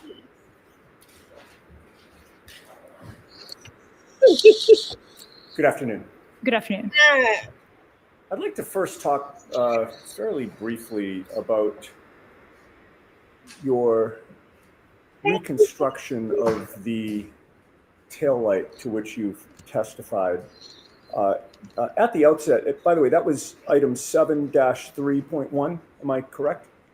Sorry, for which one? That's the taillight, this 7-3.1. Am I correct? 3-1, I believe. 7-3-1? The taillight is item 3-1. Oh, 3-1. I'm so sorry. Okay. With regard to that particular item, your lab has different departments, correct? Criminalists who do different things, correct? Yes. You are aware that there are scientists within your lab who do DNA analysis, for instance, correct? Yeah. Yes. And with regard to the order of processing items, is the DNA analysis done before or after you get the item? It's usually before. Okay. In this case, it was before. Am I correct? I believe so. Were you made aware that there were 3 contributors of DNA to that taillight, 3-1? Oh, you made aware of that? No. Why? Once you reconstructed the taillight, you'll agree with me that it was missing a piece, correct? Or pieces? There was an empty spot on the overall reconstruction, yes. Were you ever provided with any pieces of taillight that would have filled in that missing spot? No. Were you ever provided or told about any pieces recovered from One Meadows Ave in Canton? No. Were you ever told about a collision at One Meadows Ave in Canton? Sustained. In any case, you'll agree with me, there was no glass in that taillight at all, correct? Within the taillight, I classified them as apparent plastic pieces. There's no glass as part of the taillight, correct? I mean, it depends on what you call, like, the bulbs usually have glass as far as I'm aware. Those are very, very thin glass though, correct? Those bulbs? Yes. All right. Now, your lab received clothing in connection with this case. You testified to that, correct? I received the debris labeled as coming from the clothing. I never saw the clothing at all. Right, but you're aware that your lab received clothing before the debris got to you, correct? Yes. And your understanding was that that was John O'Keefe's clothing in which he was found on January 29th of 2022, correct? It's labeled as coming from him. I'm not sure of the date that it was found. Okay. You understand the procedure of that goes on at your lab when it receives evidence? Yes. And you know that once clothing is brought to your lab, it's given evidence numbers, correct? Yes. And then one of your colleagues at the lab handled the clothing and or examined it, correct, before it came to you? Yes. And your understanding is that one of your colleagues retrieved debris from those items of clothing and then packaged it in a fold before it got to you, correct? Yes. You then open up the fold and you look at the debris, correct? Yes. You never saw that debris inside the clothing, correct? Correct. And the pieces of clothing that come in are given evidence numbers when your lab receives them, correct? Yes. For instance, the orange t-shirt was given or was named item number 7-17. Yes. And the gray long sleeve shirt was item 7-18, correct? Yes. And your lab is accredited, correct? Yes. There is a complete chain of custody from the moment the clothing was brought to the lab to when the debris was removed from the clothing, ultimately to when you're in court today handling the items, correct? Yes. Our in-lab chain of custody extends from when we receive it to when the submitting agent, it is returned to the submitting agency. Okay. And you have complete confidence that the chain of custody at your lab is effective at making sure that the evidence does not get lost or mixed up or contaminated, right? I mean, chain of custody is meant to track where a piece of evidence is. The evidence unit also does inventories and audits to make sure that things are where they're supposed to be. And you have confidence in your lab's chain of custody policies and procedures, correct? Yes. But you'll agree that your lab cannot control who handled the clothing before it arrived at your lab, correct? Yes. There are times in which crime scene technicians or criminalists from your lab actually participate in the search for evidence at a crime scene, do they not? Some of the people at the lab are crime scene responders, yes. There are times when they actually take custody of evidence. Again, I'm talking about people from your lab, professionals. They take custody right from the crime scene and transport that evidence to your lab, correct? Yes. In those circumstances, your lab would have a complete chain of custody from discovery to seizure to testing or whatever comparison you're doing until you release the items, correct? Yes, but the electronic chain of custody doesn't start until that item is entered into our LIMS system at the lab. Right, but when it's entered in, it would be entered in as having been seized by somebody from your lab, correct? In the hypothetical that I'm giving you. Yeah, there's an evidence submission form that says that this crime scene responder submitted it to the laboratory. There are other cases, however, when the evidence is brought to your lab by the police, correct? Yes. Local departments have access to your lab? For evidence drop-off, yes. The state police have access to your lab for evidence drop-off? Yes. And in this case, it was not a criminalist or other professional from your lab who seized the clothing and brought it to your lab, correct? I'm not sure. Do you have a record of that in your report in terms of who it was that brought the material to your lab? I could look at the evidence submission form to see who. With the court's permission? Yes. Okay. Oh, why they want to approach? At the West Side Motor Lounge. I hadn't heard of that one, Nicole. Let me put that one in my notes. Hold on, West Side. What kind of crowd is that, Nicole? What's that about? Mariah's here now, child. I know we're gonna hit some brunch spots together. My little brunch partner is back in town, so we'll get us some brunch spots popping. Do y'all think that's why they have in the sidebar? Why do they not want to? Like, you can't just hide Proctor. You can't just hide the man. At some point, you're gonna have to just say, look, he was a shitty police officer, a shitty trooper. But you got to say the investigation was good. It's like a backyard barbecue. I'm gonna look it up, Nicole. Do you have that with you now, please? I do. All right, go ahead, Mr. Moody. Having reviewed your reports, can you testify to the jury about who it was that brought this evidence into the lab? So you can tell us. Okay.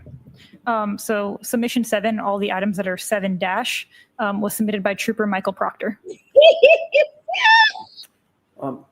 Were you aware of the date of the incident that gave rise to this case? Yes. And what was that date? January 29th, 2022. Were you aware that the clothing that you received was seized from the Good Samaritan Hospital that very day? No. What date was the clothing brought to your lab? Uh-oh.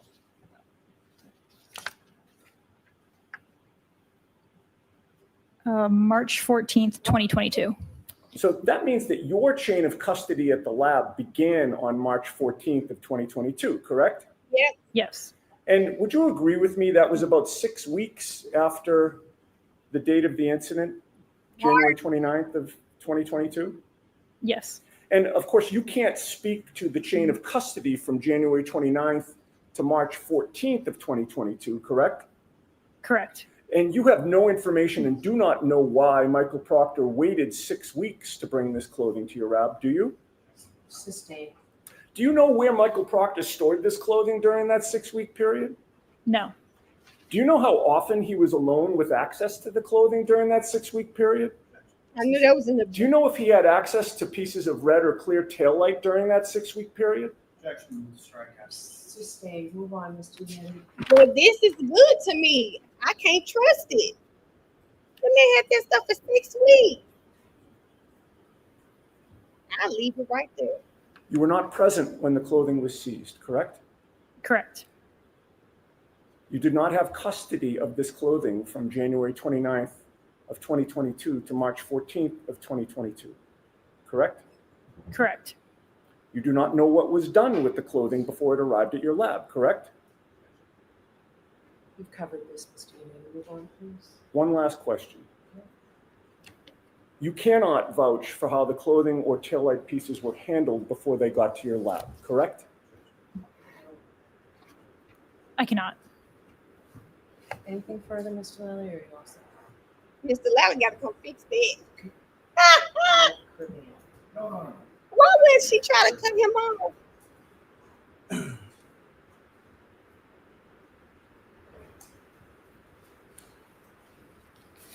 Mr. Blair, there is a separate evidence unit contained within the Massachusetts State Police Crime Laboratory, correct? Correct. And fair to say you have absolutely nothing to do with that, correct? I'm not a part of that unit. And so your responsibility as far as chain of custody is concerned is from when you retrieve the item during your analysis and then when you return the item to the evidence unit, correct? Correct. And from that analysis that you performed, you found that there were 10 different items, starting with the number 7, that were a mechanical fit to 3-1, the taillight housing from the defendant's vehicle, correct? If it's 10 items, I don't have. I can count them. Okay. As far as all those items beginning with 7 that you went through or elucidated on your direct examination, each of those were a mechanical fit to each other and then to the taillight housing in 3-1. The pieces that were previously stated, yes. Nothing further. All right. All set.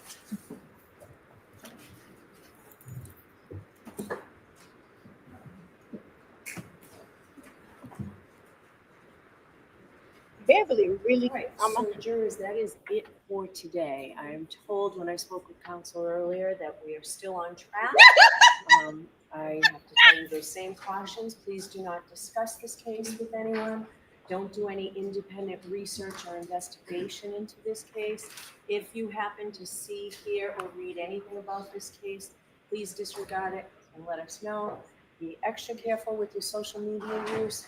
And also, I just want to remind you, next week, Thursday is a half day and Friday is a day off.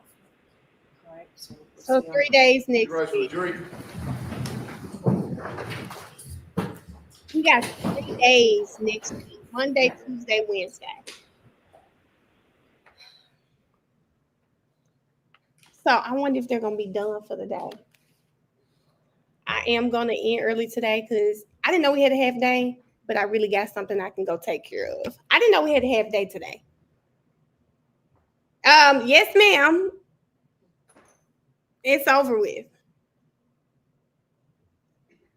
And then we had that 30-minute break. Okay. So before we recess, I appreciate that council provided me with the information. Mr. Leslie, I got the 2 reports that you had that were incorporated and what the Commonwealth had given me a few minutes before, but I appreciate that it was pointed out here. We've had full argument on this yesterday and today. My findings for the record are that the defendant has not persuaded me of undue surprise or unfair prejudice by this information, and I don't find that there's delayed disclosure. Of course, all of this is ample game for cross-examination. certainly as to what Mr. Burgess knew, what he looked at, why he looked at it, when he looked at it, why he changed his report, and violation of the sequestration order is all for cross-examination, and I will give you a lot of leeway with that, Mr. Alessi, but I'm not having a voir dire on that. Why? Mr. Alessi, I can tell you, obviously, you've got a great facility for cross-examining on the underlying information here. You've done fulsome cross-examinations. I have every confidence you can do it here again.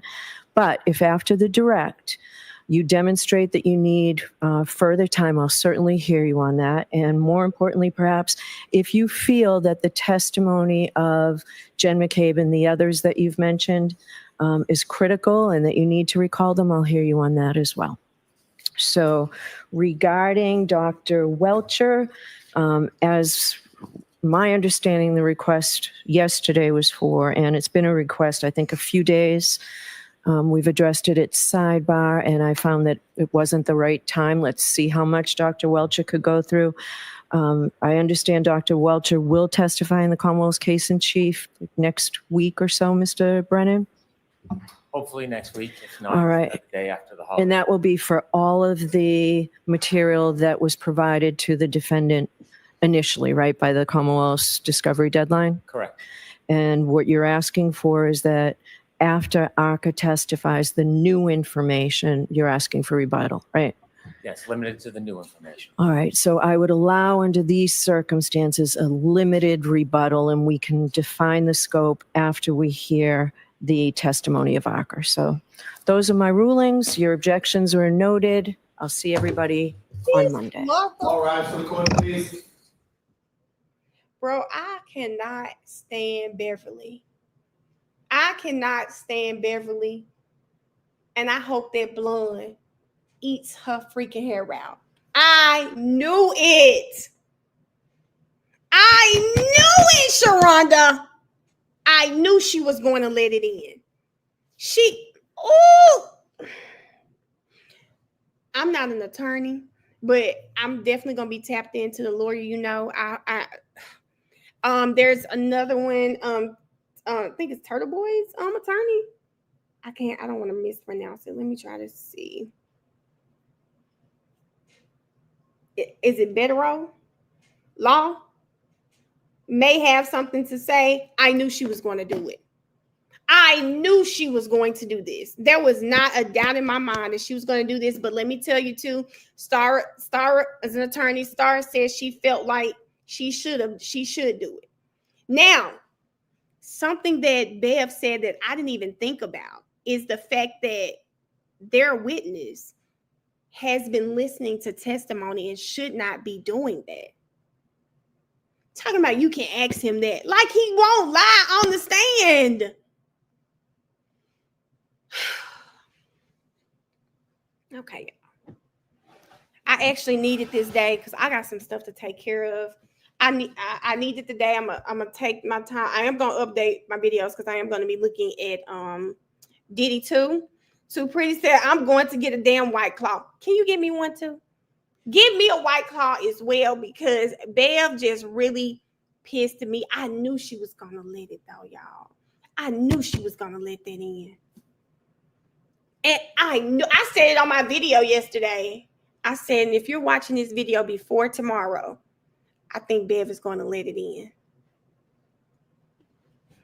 Oh my God. I want to know. Y'all, this shit just seems. Give you an idea of what it looked like. I want to put it up there because this is very significant.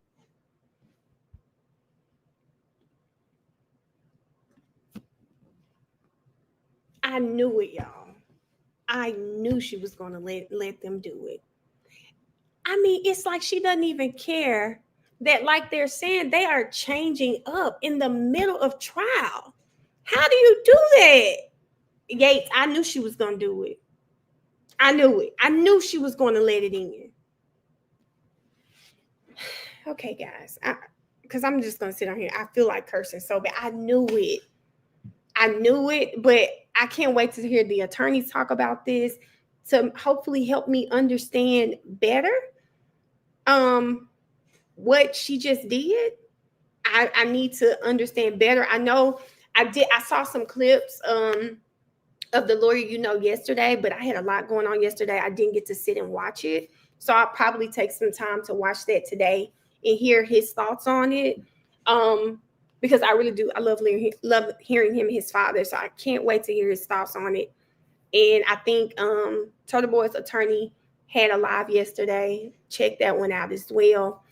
If you just want to hear a lawyer's perspective about what happened. But of course, this was yesterday. So they were talking about how they felt. Now today, you'll get how they feel after seeing that she did it. Y'all know what pisses me off most about her?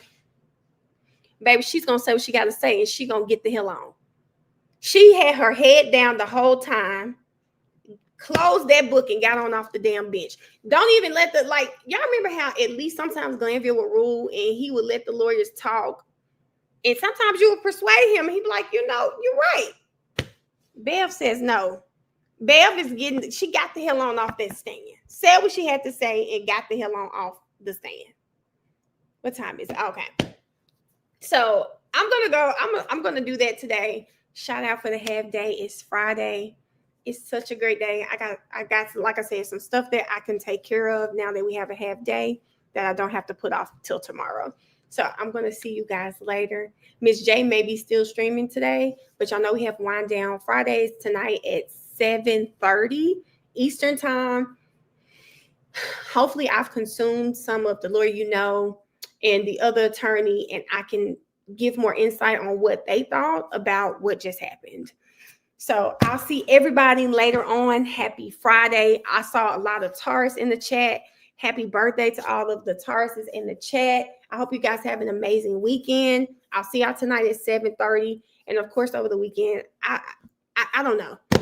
I don't know what I'm gonna be doing this weekend, but I'll see you guys later. Thank you guys so much for being here, and shout out to my mods. I appreciate it. Bye, everybody. See y'all later.